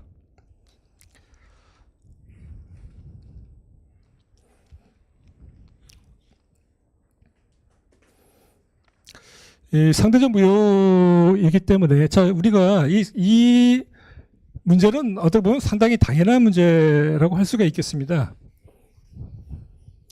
지금 우리 출발은 갑이 을로부터 돈을 빌려줘서 못 갚아서 을이 병에 대해서 빌려준 이 돈에 대해서 어떻게 집행을 해서 만족을 얻는 단계를 이제 가는 것인데 그걸 위해 가지고 을이 병에 대해서 갖고 있는 금전채권을 이제 잡은 것이거든요. 잡은 내용이 이거를 이제 효율성 있게 하기 위해서 아까 세 가지의 금지 내용이 들어가 있는데 그것이 우리가 알고 있는 민법에서 말하는 103조 위반처럼 반세적인 성격을 띈 것이 아니죠. 그냥 갑이 돈을 받기 위해서 필요한 정도 한도 내에서만 정리를 하면 된다는 그런 생각이 들어있는 겁니다. 그래서 이제 상대적 무효라고 이야기를 하는 거예요. 근데 상대적 무효의 구체적인 의미가 뭐냐가 이제 중요한데 이걸 개별 상대효, 이게 통설이고 이제 판례입니다. 이건 인적 범위에 대해서 제한이 있다는 것입니다. 그 무효를 주장할 수 없는 자가 제한적으로 있다는 것이에요. 그래서 가압류 채권자와 그 다음에 처분행위 이전에 집행 절차에 들어온 배당요구 채권자에 대해서만 그 금지된 행위의 유효성을 주장할 수 없는 것이지 나머지 사람들에 대해서는 다 주장을 할 수 있다. 그래서 이런 입장을 이제 개별 상대 요설이라고 이렇게 이야기를 하는 겁니다. 자, 상대적 무효.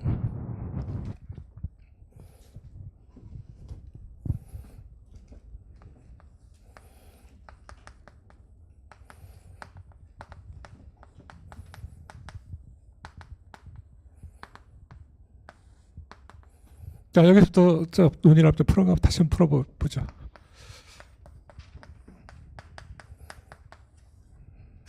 첫 번째 논점입니다. 자, 그 병이 을에게 만약에 변제를 하게 되면 첫 번째 금지를 깬 거죠. 그 가압류나 압류 명령에는 자, 채무자 너는 을에게 변제를 하지 말아라라고 금지를 시켜놨는데 그 금지를 깨고 이제 병이 을에게 변제를 했다라고 생각을 한번 해보자는 것입니다. 자, 그러면 이 변제가 무효냐? 무효가 아니라는 겁니다. 상대적 무효라는 거죠. 상대적 무효.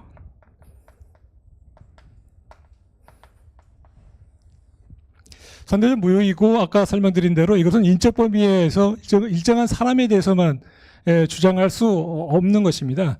그 집행을 신청한 이 갑, 대표적인 사람이 이거죠. 갑에게는 그걸 대항할 수 없다 이렇게 하는 것이죠. 그런데 여기서 우리가 한 가지 좀 생각을 해볼 것은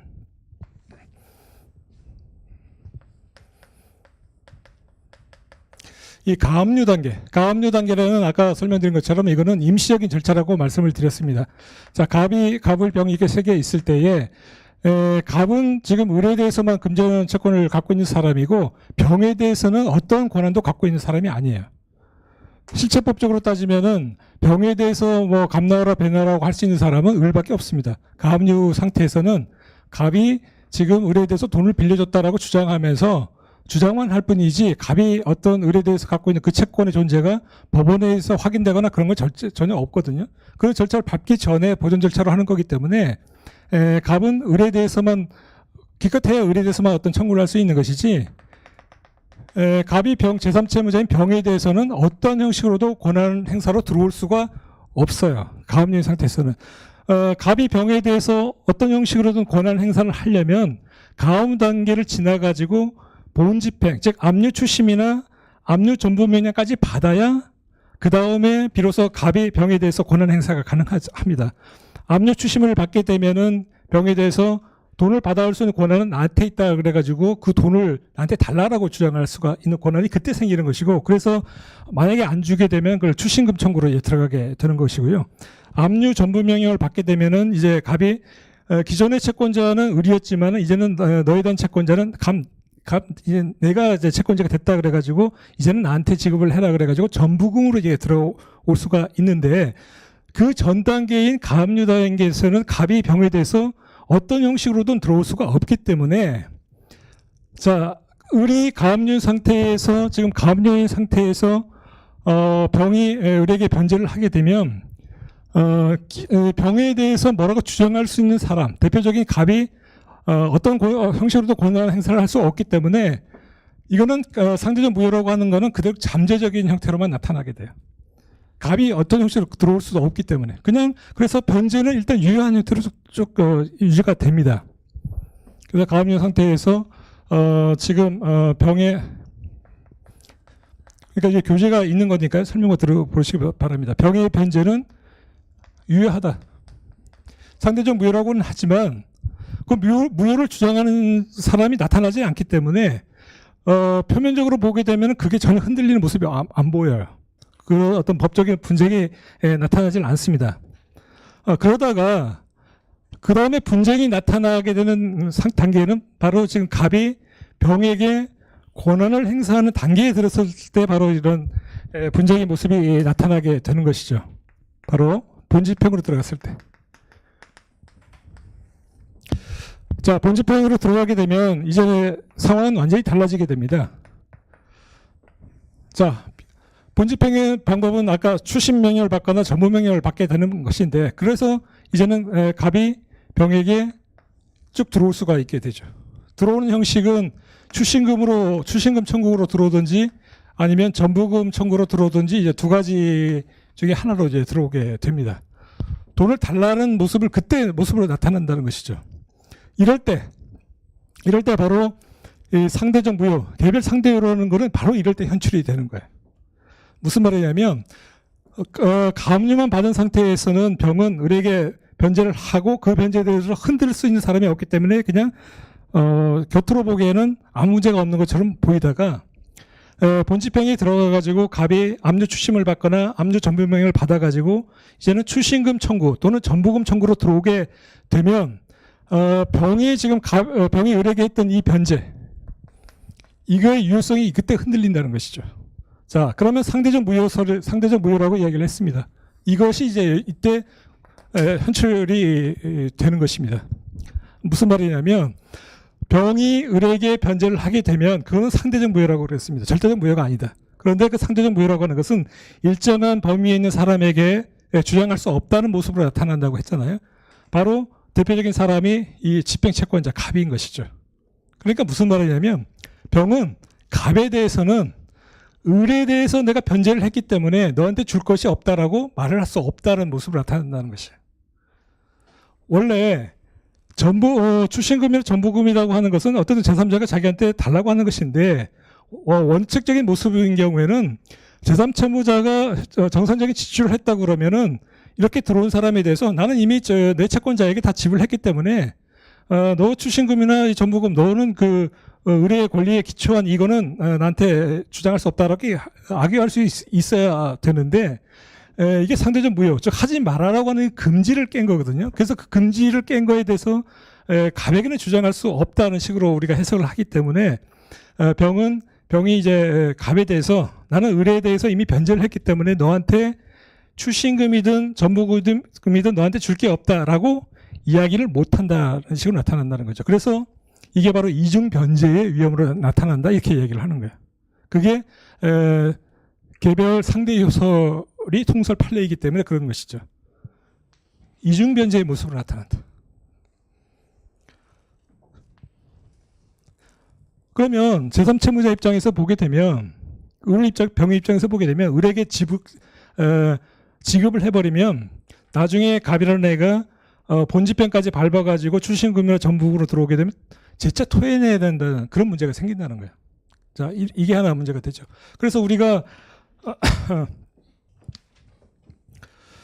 이 파트가 이제 설명되는 파트가 바로 이제 변제편에서 설명이 됩니다.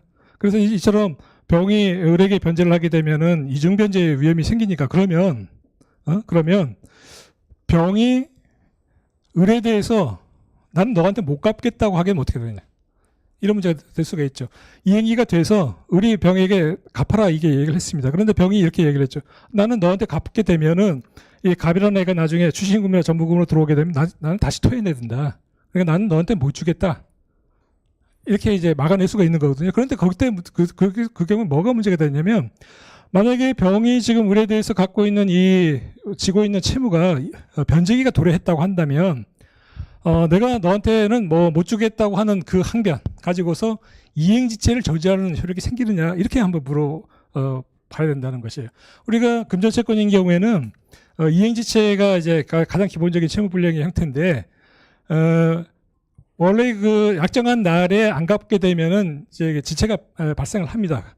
그런데 그게 위법하지 않으면은 그 지체가 발생하지 않죠. 대표적인 게 바로 동시행 항변권 같은 게 있으면은 이행지체 발생하지 않는다 이렇게 설명을 합니다. 자, 그러면 그 문제를 지금 우리 이 집행에 들어오게 되면 접목시켜서 설명을 해보면 자, 병 입장에서 한번 생각을 해보죠. 병 입장에서 법원으로부터 지금 결정문이 날라와가지고 야, 병 너는 을에게 돈을 갚아서는 안 돼라고 하는 금지를 하는 명령을 법원으로부터 받았다는 것이거든요. 그래서 제가 아까 말씀드린 대로 병이 을에게 변제를 해보면 이중변제의 리스크가 있습니다. 그리고 법원에서 얘한테 갚지 말라고 했다.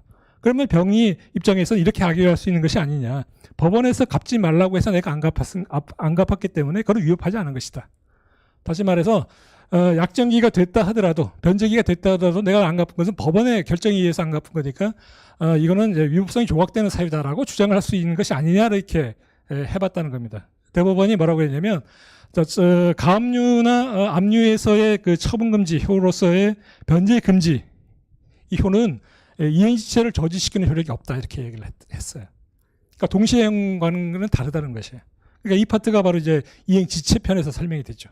그게 전원합체 판결로서 시간은 굉장히 오래전에 나온 것이지만 굉장히 유명한 판결이죠. 자, 그러면 다시 한번 돌아가 보죠. 자, 병 입장에서는 갚으면은 이중변제 위험이 있습니다. 그런데 안 갚으면 갚으면 이중변제 위험이 있고 안 갚으면은 이행지체에 빠져가지고 지연손해금을 물어야 되는 그런 상태에 빠지게 된다는 것이죠. 자, 병 입장에서 다시 한번 생각을 해보면 자, 병은 을로부터 돈을 빌린 사람입니다. 그런데 지금 갑이라는 애가 갑자기 나타나가지고 출신금이나 전부금으로 해가지고 이렇게 들어올 수 있었던 것은 병은 아무런 그 부분에 대해서 이 사람은 아무 잘못도 한 게 없어요. 자기가 돈을 빌린 이 을이 갑으로부터 다시 돈을 빌려가지고 제때 이행을 하지 않았기 때문에 이런 모든 사태가 벌어진 거거든요. 그 점에 대해서 병은 아무 관여도 하지 않았습니다. 그런데 병 입장에서 보니까 을에게 갚으면은 다시 토해내야 되고 안 갚으면 지체 손해를 물어야 되니까 굉장히 이제 미치고 환장할 거죠. 그래서 이제 생각을 한 겁니다. 얘한테 뭐를 그러면 어떤 권한을 줘가지고 구제를 해야 되느냐. 그래서 그 부분에 대한 설명이 바로 공탁편에서 나오죠. 공탁편에서. 변제 공탁을 해라 이렇게 얘기를 하죠. 변제 공탁을 하면 된다.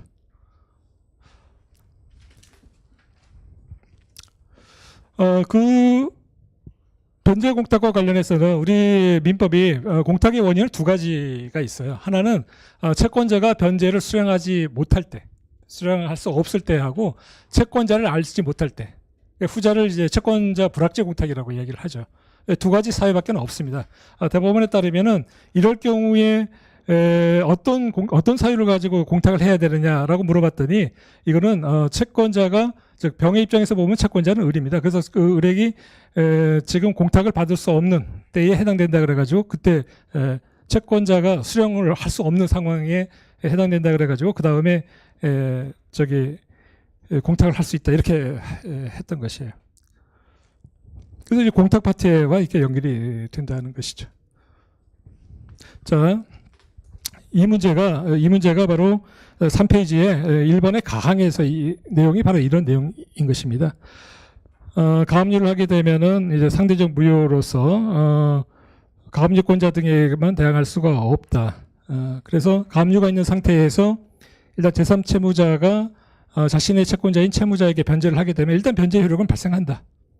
그런데 나중에 채권자가 이 사안에서는 갑이 채권 압류 출심이나 압류 전부 명령을 받아가지고 출신금 또는 전부금으로 들어오게 되면은 이미 을에게 갚았다는 이유로 해가지고 갑의 전부금이나 출신금 청구에 대해서 항변할 수가 없게 된다는 거죠. 그래서 이중 변제의 위험이 생기게 된다. 이렇게 얘기를 하는 겁니다. 상대적 무효의 내용은 그거다. 그래서 그 다음에 3페이지에 있는 나항의 내용이 그러면 안 갚아서 가만히 변제기일이 왔는데 안 갚았다라고 하게 되면은 채무불이행 즉 지연 손해금을 안 물어도 되는 것이냐라고 했더니 아니다. 가압류가 있다 하더라도 채권의 이행기가 도래하게 되면은 지체 책임을 면할 수 있는 것은 아니다라고 이야기를 했던 것이고 이게 채무불이행 파트에서 설명이 되는 내용이죠. 그래서 제3채무자에게 주어진 권한이 바로 다항에서 변제공탁.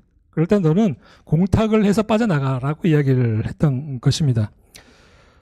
그래서 민법 487조, 민사소집행법 297조에 따라서 채권자가 변제를 받을 수 없을 때라는 사유를 들어가지고 공탁을 하게 되면 너는 빠져나올 수 있다.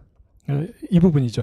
그래서 이 세 가지 내용이 바로 우리가 금전채권에 대해서 압류할 때의 첫 번째, 즉 너는 을에게 변제를 해서는 안 된다라는 그 내용과 관련해서 나온 논점이 바로 이 세 가지라는 것이에요.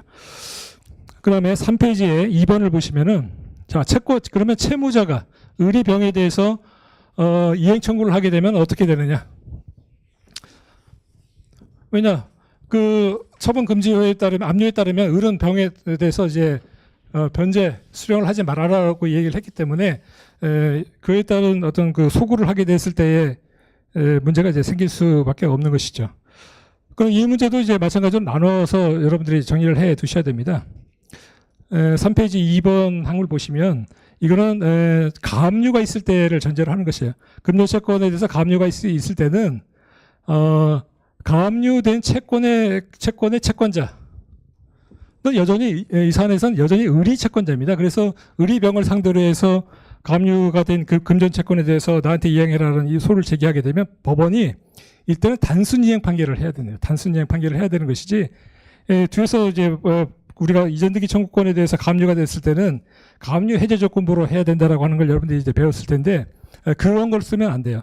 이럴 때는 단순 이행 판결을 이제 써라 이렇게 얘기를 하고 있습니다. 단순 이행 판결을 이제 해야 된다. 그 논거가 이제 한 세 가지 정도가 한 네 가지 정도가 이제 제시가 되고 있고요. 여러분들이 이거는 이제 참고를 해보시기 바랍니다. 일단은 이거 가압류가 된 단계에서 채무자가 제3채무자를 상대로 해서 이행의 소를 제기하게 되면 법원은 단순 이행 판결을 해야 된다. 이거를 일단 여러분들이 정리해 두시기 바랍니다. 4페이지에 나항을 보시면 그러나 본압류까지 가게 되면은 내용이 완전히 달라지게 된다. 본압류는 두 가지가 있습니다. 압류 추심과 그 다음에 압류 전부 명령이 있다는 것이죠.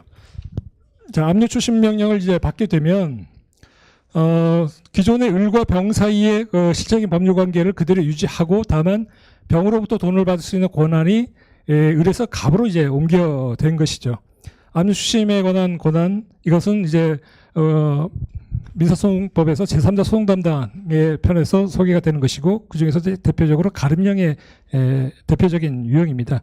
추심 권한, 즉 돈을 받을 수 있는 권한은 이제 추심권자, 종전의 그 채권자만 이제 갖게 되는 것이고 종전의 채무자, 즉 이 사안에서 을인 경우에는 이제 추심 권한을 상실하게 됩니다. 그래서 그럴 경우에 을이 병을 상대로 해서 이행의 소를 제기하게 되면 이때는 원고적 흥별로 소각화를 하게 된다는 것이죠. 그런데 그 본집행이 압류 전부 명령일 때는 어떻게 되느냐? 이거는 병에 대한 채권의 주체가 기존의 을에서 갑으로 이제 바뀌어 버리게 됩니다. 그래서 그런 단계에서 을이 병을 상대로 해서 소송을 제기하게 되면 이거는 제3자 소송 담당과 전혀 관계가 없는 것이죠. 그래서 이행의 청구에서의 당사자 적격의 일반 원리가 일단 적용이 되기 때문에 원고 적격 흠결의 문제는 생기지 않고 청구권을 이제 너는 상실했다는 이유로 해서 청구 기각을 이제 시켜야 된다. 이렇게 이야기를 하는 거죠.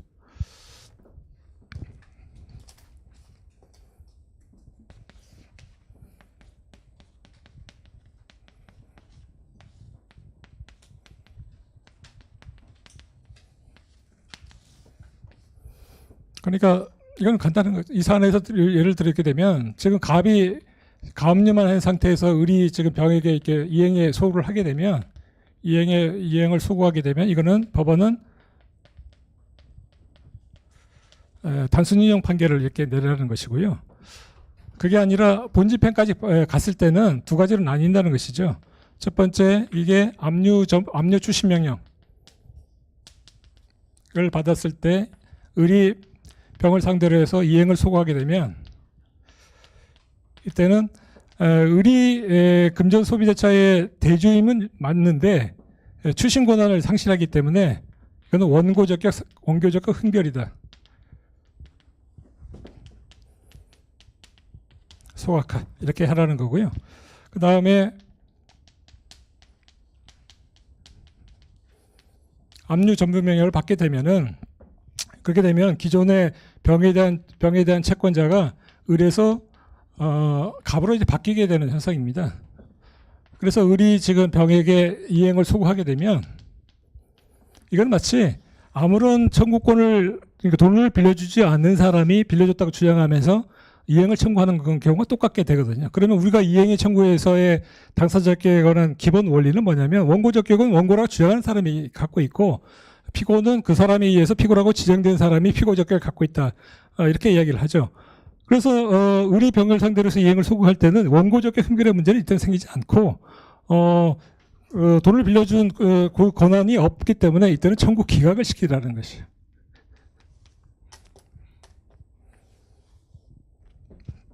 그러니까 판결의 형태는 가압류 상태에서는 똑같이 을이 병을 상대로 해서 소구하는 것은 상황은 똑같은데 가압류 상태에서는 단순 이행이고 압류 추심일 때는 원고적 행별로 소각화, 그 다음에 압류 전부 명령일 때는 청구 기각, 이렇게 세 가지 형태로 이제 주문이 나타난다는 것만 알아두시면 되겠습니다. 그 내용이 바로 4페이지에서 나항으로 해서 시적 한계에서 본압류 절차까지 나간 경우에 소구 가능성에 관한 여부 이렇게 정리된 내용이 바로 이것입니다. 그 다음에 4페이지의 사망의 채권 양도와 가압류 경합의 그 문제는 지금 이 사안에서 을이 처분을 하지 말라고 했는데 을이 병에 대한 이 금전 채권을 제3자에게 처분을 해버릴 경우에 나타나는 것입니다. 그러면 그 처분의 대표적인 모습이 바로 지명채권 양도죠. 자, 을이 병에 대해서 갖고 있는 이 금전 채권을 정에게 양도를 했을 때의 법률관계로 나타나게 되는 것이죠. 그 문제가 바로 채권 양도와 가압류 혹은 압류의 경합의 문제로 이제 나타난다. 이거는 이제 지명채권 양도편에서 이제 나오는 것이죠. 자, 이 부분에 관한 자세한 내용은 뒤에서 다시 한번 설명을 하도록 하겠습니다.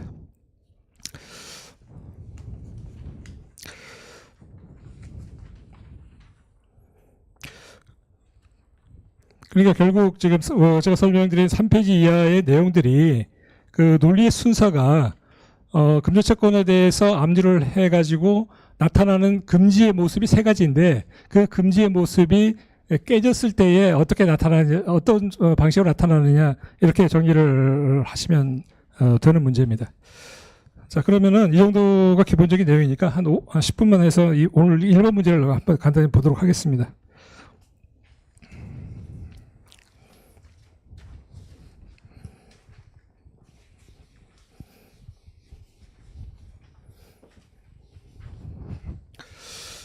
자, 일본의 기본 사실관계를 보게 되면 갑은 상인으로서 을에게 식재료를 공급해서 1억 원 상당의 외상금 대금 채권을 갖고 있고 외상 대금 채권의 변제기가 2015년 8월 5일.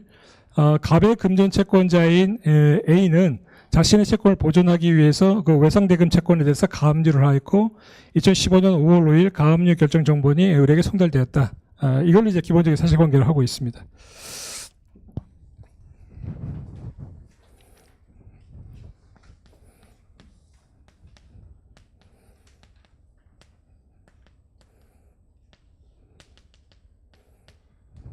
자, 갑이 의뢰돼서 외상대금 채권 1억 원짜리를 갖고 있고요. 갑의 금전 채권자인 A가 외상대금 채권을 가압류했다라는 말은 그리면 어떻게 되느냐? 자, 이 외상대금 채권을 압류했다, 가압류했다고 할 때는 이거는 책임재산이라고 얘기를 했습니다. 그러면 이게 책임재산이니까 갑에게 돈을 빌려준 사람이 있다고 하는 거죠. 갑에게 빌려준 A가 있고 A에게 돈을 이제 빌려줬는데 이 사람이 갑이 돈을 안 갚으니까 책임재산이 뭔가 있는지를 찾아봤더니 갑이 우리에게 돈을 빌려준 게 있더라. 그러면 이걸 가지고서 이렇게 잡는 것이죠. 우리가 아까 말씀드린 금전채권의 가압류라고 할 때 금전채권이라고 하는 의미는 바로 채무자가 갖고 있는 책임재산을 말한다는 것이 바로 여기서 나타나는 걸 알 수가 있습니다. 그래서 이걸 이제 가압류를 이제 해놓은 것이죠. 이거를 이제 이렇게 잡아놓은 거예요. 잡아놓은 겁니다. 자, 가압류를 하게 되면 아까 우리가 부동산인 경우에는 등기부가 있기 때문에 가압류나 압류라는 사실이 등기부에 기입등기 형식으로 등기부에 기재가 되기 때문에 그건 항상 밖으로 공시가 가능한데 채권인 경우에는 그런 그 공적 장부가 없습니다. 그러다 보니까 이러한 금지라고 하는 것, 뭔가 이제 홀딩하고 있는 것을 어떤 식으로 그러면 관철시켜야 되느냐가 상당히 문제가 되는데 결국은 돈이 나와야 될 사람은 제3채무자인 을이기 때문에 이 가압류가 됐다는 사실, 아까 구체적으로 내용은 세 가지였다는 거죠. 뭐뭐 하지 마라라고 하는 그 세 가지 내용을 돈이 나올 사람에게 이 사실을 인지시키는 방법으로 결국은 공시를 할 수밖에 없습니다. 부동산과 같은 등기부가 없기 때문에.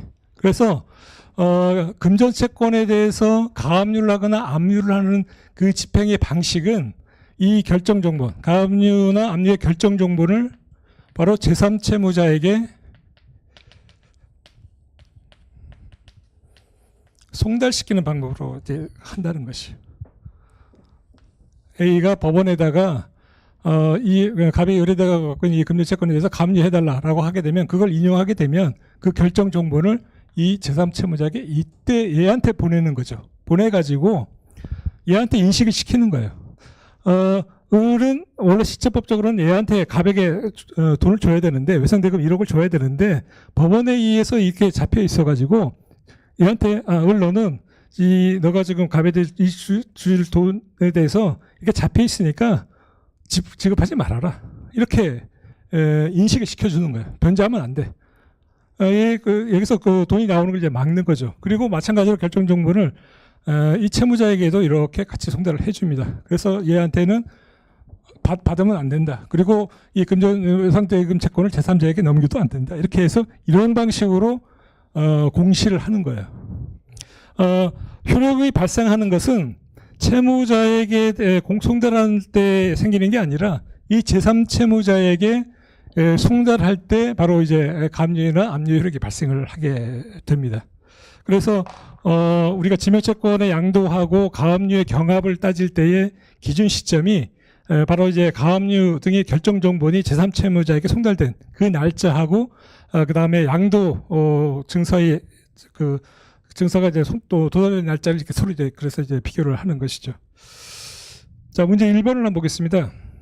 자, 문제 내는 방식을 아까 말씀드린 세 가지 측면에서 어느 부분의 파트에 해당되는지만을 여러분들이 잘 생각하면서 문제를 보시면 되겠습니다. 문제 1번이 뭐냐면 갑은 2015년 8월 5일이 되니까 을에게 외상대금 1억 원을 갚으라고 또 통지를 하였습니다. 이에 을은 변호사 병을 찾아가서 가압류 결정이 나온 상태에서 돈을 갚아도 되느냐라고 이게 문의를 했고 변호사 입장에서 을에게 가장 유리한 조언을 해준다고 하면은 을에게 어떤 조치를 취해야 되느냐 이렇게 물어보는 문제입니다. 첫 번째 측면이죠. 돈을 갚지 말라고 하는 그 측면을 이제 물어보는 문제입니다. 그러면 만약에 그 답안을 보시면은 을이 이제 갑의 요구에 응해 가지고 1억 원을 만약에 지불해 버리면 어떻게 되느냐? 이거는 상대적 무효다. 그래서 지금 가압류만 되어 있는 상황에서는 지금 A가 을에게 어떤 식으로든 권리 행사가 들어오지 않기 때문에 겉으로 보기에는 아무 문제가 없어 보이지만은 나중에 A라는 사람이 본집행이 들어가 가지고 압류 추심이나 압류 전변 명령까지 받아 가지고 을을 상대로 해서 전부금, 추심금으로 들어오게 되면 이 A에 대해서는 갑에게 내가 갚았다라는 거 가지고 이제 대항을 못하게 되죠. 그래서 이중변제의 위험이 생긴다라는 내용을 이제 적어주는 겁니다. 그러니까 갚아라라고 해주면 안 되는 것이죠. 이중변제 위험이 있기 때문에 갚아라라고 조언을 해주면 안 됩니다. 자, 그러면 갚지 않게 되면 어떻게 되느냐? 그러면 이행지체의 문제가 이제 그걸 써주는 것이죠. 아까 설명드린 대로 지체 책임을 이제 면제할 수는 없습니다. 지원 손해금의 문제가 생긴다. 그래서 최상의 방법은 바로 변제 공탁을 하라라는 식으로 조언을 해줘라. 이것이 이제 답이 되겠습니다. 자, 문제 2번을 한번 보겠습니다. 갑의 요청에도 불구하고 을이 돈을 갚지 않으니까 갑은 을을 상대로 해서 1억 원 및 지연 손해금의 지급을 구하는 소를 제기하였다. 갑이 주장하는 외상대금의 채권이 존재한다고 인정이 될 때에 법원은 어떤 형식의 판결을 선고해야 되느냐. 이건 두 번째 논점이었죠. 채무자에게 너는 변제 수령을 하지 말아라는 금지를 깼을 때에 관한 문제였습니다. 자, 가압류 상태이냐, 그 다음에 본집행까지 갔느냐를 이때는 면밀하게 살펴봐야 됩니다. 지금 가압류만 된 상태에서 원래 이제 그 채무자인 갑이 제3채무자인 을을 상대로 해서 금전 채권을 소구할 때 법원은 단순이행 판결을 해야 된다. 그 내용을 적어주는 거예요. 가압류인 상태에서는 단순이행 판결을 해줘야 됩니다. 이게 문제가 이제 이런 정도의 문제는 이제 3점짜리나 5점 정도로 나오는데요. 3점 정도로 아마 나올 가능성이 높습니다. 그래서 간단하게 논거 몇 가지만 이제 적어주면 됐고 답을 정확하게 적는 게 좋습니다. 해제 조건 뭐 이렇게 적으면 안 돼요. 단순 인용을 해야 된다. 자, 추가된 사실관계 1번을 보겠습니다. 문제 다시 돌아오셔가지고. 자, A는 가압류 후에 갑을 상대로 해서 자신의 금전 채권의 지급을 구하는 소를 제기해서 승소 확정 판결을 받은 후에 압류 추심 명령을 받았다. 압류 추심 명령은 2018년 6월 5일 을에게 이제 송달이 됐습니다. 문제 3번을 보겠습니다. 자, 본집행으로 들어간 것이 이제 압류 추심으로 들어갔을 때의 를 이제 물어보는 것입니다. 자, 압류 추심 명령까지 받아가지고 이제 본집행까지 들어간 상황에서 원래의 그 채권자였던, 그러니까 여기서는 채무자죠. 갑이 2018년 6월 8일 을을 상대로 해서 외상대금의 지급을 구하는 소를 제기했습니다. 자, 본집행까지 들어갔고 그게 추심의 명령, 그 본집행이 압류 추심이면 제3자 소송 담당의 문제가 됩니다. 그래서 이 경우 갑은 외상대금 채권의 채권자라고 하는 그 자격은 여전히 유지하고 있지만 돈을 달라고 할 수 있는 권한은 없습니다. 그래서 이런 것을 이제 대법원은 원고적격 흠결의 문제로 해결을 해서 소각화시켜라 이렇게 이야기를 하는 것이죠. 그래서 이 문제는 답은 이제 소각화 판결을 해야 된다 이렇게 이야기를 쓸 수가 있습니다. 자, 문제 4번은 별표를 하나 해두시기 바랍니다. 문제 3 별표를 해두시고요. 이거는 조금 이따가 다시 한번 설명을 좀 드리겠습니다. 자, 추가된 별개의 사실관계 2번을 보시면, 자, A는 갑을 상대로 해서 자, 승소확정 판결을 받은 후에 압류 전부 명령을 받았다는 겁니다. 아까는 이제 압류 추심 명령이었고요. 이제는 압류 전부 명령이었어요. 압류 전부 명령은 2018년 6월 5일 날 을에게 송달돼서 그 무렵 확정되었다. 자, 문제 5번을 보게 되면 갑은 2018년 6월 25일 을을 상대로 해서 외상대금의 지급을 구하는 소를 이제 제기했을 때에 법원은 어떻게 처리해야 되느냐 3점짜리로 물어보고 있습니다. 자, 이거는 이제 압류 추심인 경우하고 이제 구별을 해야 됩니다. 전부 명령을 받게 되면 그 외상대금의 채권이 이제는 갑에서 A로 이제 넘어가 버리게 됩니다. 그래서 갑에서 A에서 넘어가게 돼서 그런 상태에서 갑이 지금 을 상대로 해서 소를 제기하는 상황입니다. 일반적인 이행청구소에서의 그 당사자 적격에 관한 법리가 이때는 적용이 되는 거예요. 그래서 갑의 원고 적격이 갚다 해서 소각화시키는 게 아니라 원고 적격이 인정이 되고 다만 청구권이 이제는 없기 때문에 외상대금의 채권이 이제는 A로 옮겨갔기 때문에 갑은 더 이상 청구권이 없습니다. 그래서 이때는 청구 기각을 시켜야 돼요. 소각화를 시키는 게 아닙니다. 이럴 때는 제3자 소송 담당의 문제가 아니기 때문에 그런 거예요. 추심 명령인 경우에는 갑은 여전히 실제법적으로는 권리자지만 추심 권한이 이제 분리된 현상이 벌어져 있지만 압류 전부 명령을 받았을 때는 그 채권자성이 아예 옮겨가 버리기 때문에 예를 들어서 그때 A가 전부금을 청구하는 것은 제3자로서 청구하는 게 아니라 자기가 채권의 주체로서 자기가 청구를 하는 것입니다. 그러니까 그거는 제3자 소송 담당의 문제가 아니에요. 압류 전부 명령인 경우는. 그래서 이럴 때는 이제 원고적 흥결이 아니라 청구권이 없다 해서 이제 기각을 시켜야 됩니다.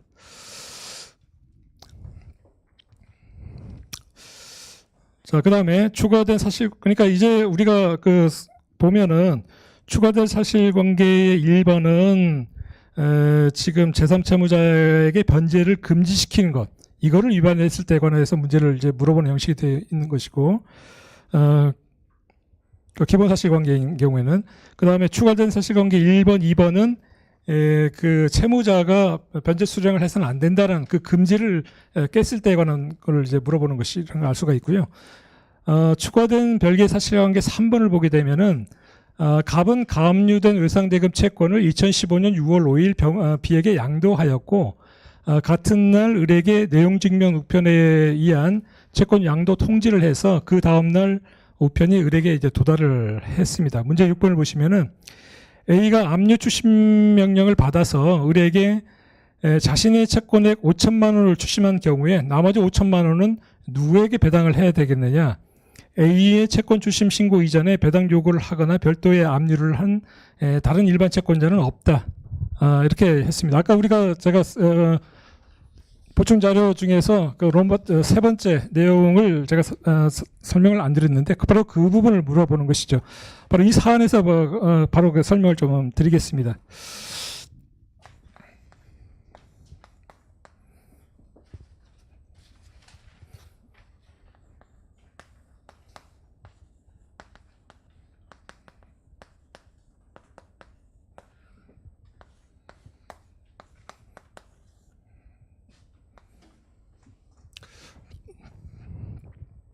자, 가압류가 갔으니까 가압류 결정 정본이 지금 제3채무자인 을에게도 송달이 되고 그다음에 갑에게도 송달이 됐죠. 그래서 갑은 분명히 지금 이 외상 채권을 처분하지 말아라라는 이 금지 명령을 받았는데 얘가 그 금지 명령을 깨고 바로 이 금지된 채권을 이 사람이 B에게 양도를 한 거예요. 양도를 했다는 거죠. 가압류 상황에서 지금 제가 지금 한 것은 이제 가압류된 상황이었고 거기서 이제 금지를 깨고 이렇게 양도를 한 것이죠. 자, 이거는 마찬가지입니다. 가압류 상태에서 지금 하지 말아라고 했는데 지금 했다. 상대적 무효라고 하는 그 법례는 그대로 적용이 됩니다. 상대적 무효다. 이렇게 상대적 무효인데 지금 A가 이 부분에 대해서 뭐라고 들어올 수 있는 상황은 아닙니다. 가압류인 상황에서는 A가 남의 어떤 그 채권 관계에 직접 들어올 수는 없어요. 그래서 지금 상대적 무효이고 원칙적으로 이거는 집행 채권자에 대해서만 대항할 수 없기 때문에 이 채권 양도, 따라서 이 채권 양도는 B에 대한 채권 양도는 일단 유효합니다. 일단 유효하죠. 가압류인 상황에서 갑이 B에게 채권을 양도하더라도 일단 B는 채권을 이제 양수를 받게 됩니다. 나머지 요건을 다 갖춘 전제로서 B는 다 채권을 이제 양수를 받게 되죠.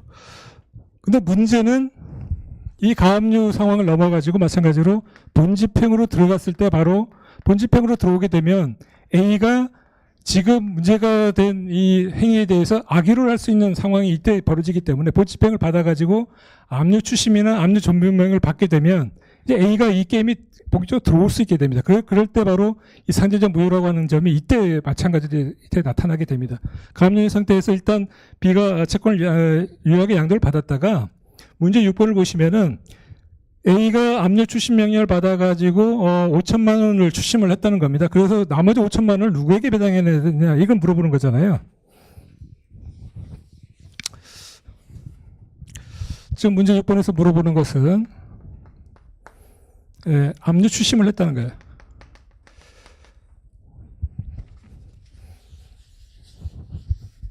압류 추심을 했다는 거는 그림으로 그리면 이런 거죠.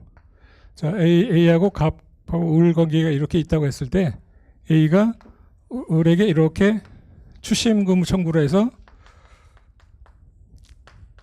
5천만 원을 나한테 달라 이렇게 이야기를 한 것이죠.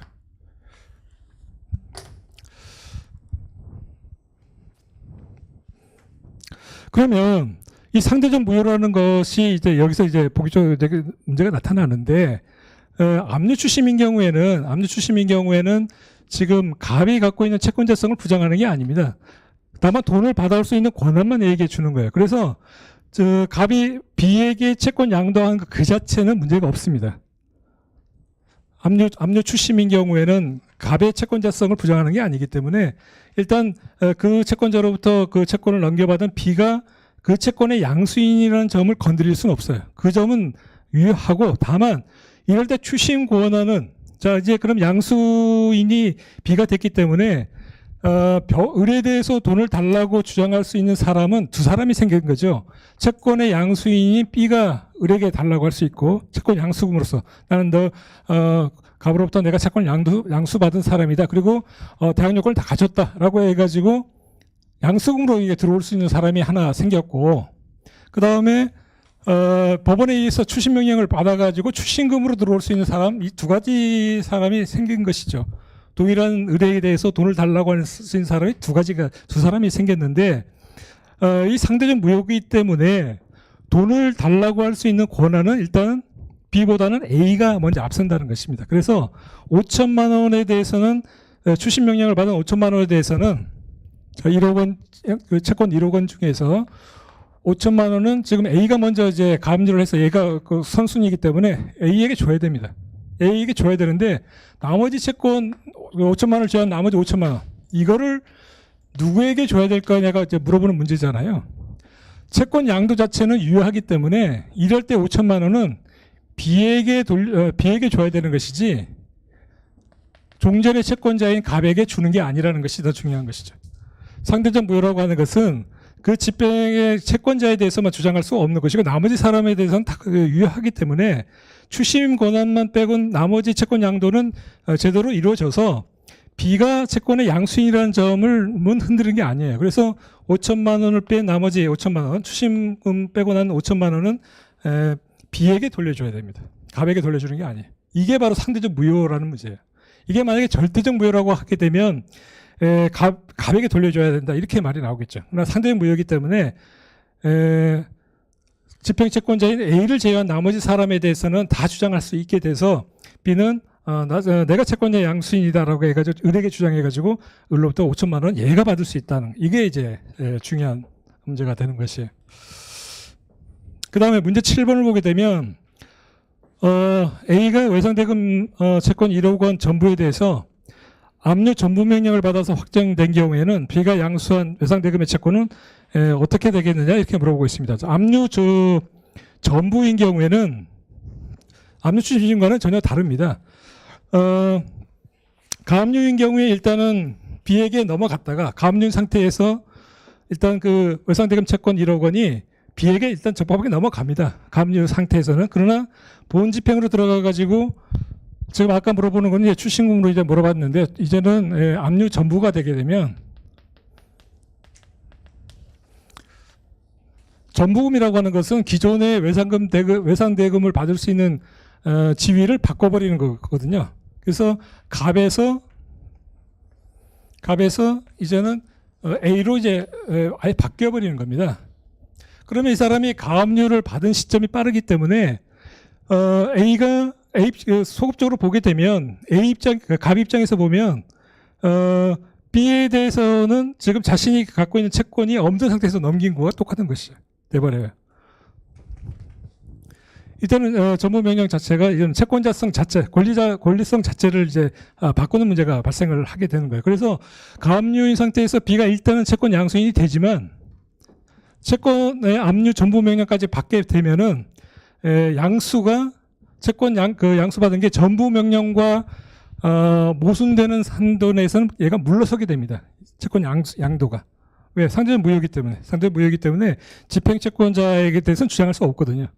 그래서 권리의 귀속 주체를 다투는 문제가 되기 때문에 B가 그 한도 내에서는 물러나게 돼요. 그래서 전부금을 받은 게 1억 원이다 그러면 B는 채권 양수인으로서 지위를 상실하게 되는 문제가 되죠. 이 문제를 바꿔가지고 만약에 압류 전부 명령을 받은 액수가 5천만 원이다라고 하게 되면 1억 원 채권 중에서 5천만 원은 A에게 전부금으로 넘어가고 나머지 5천만 원은 B에게 있게 되는 거예요. 그래서 이제 분할 채권 관계가 되는 것이.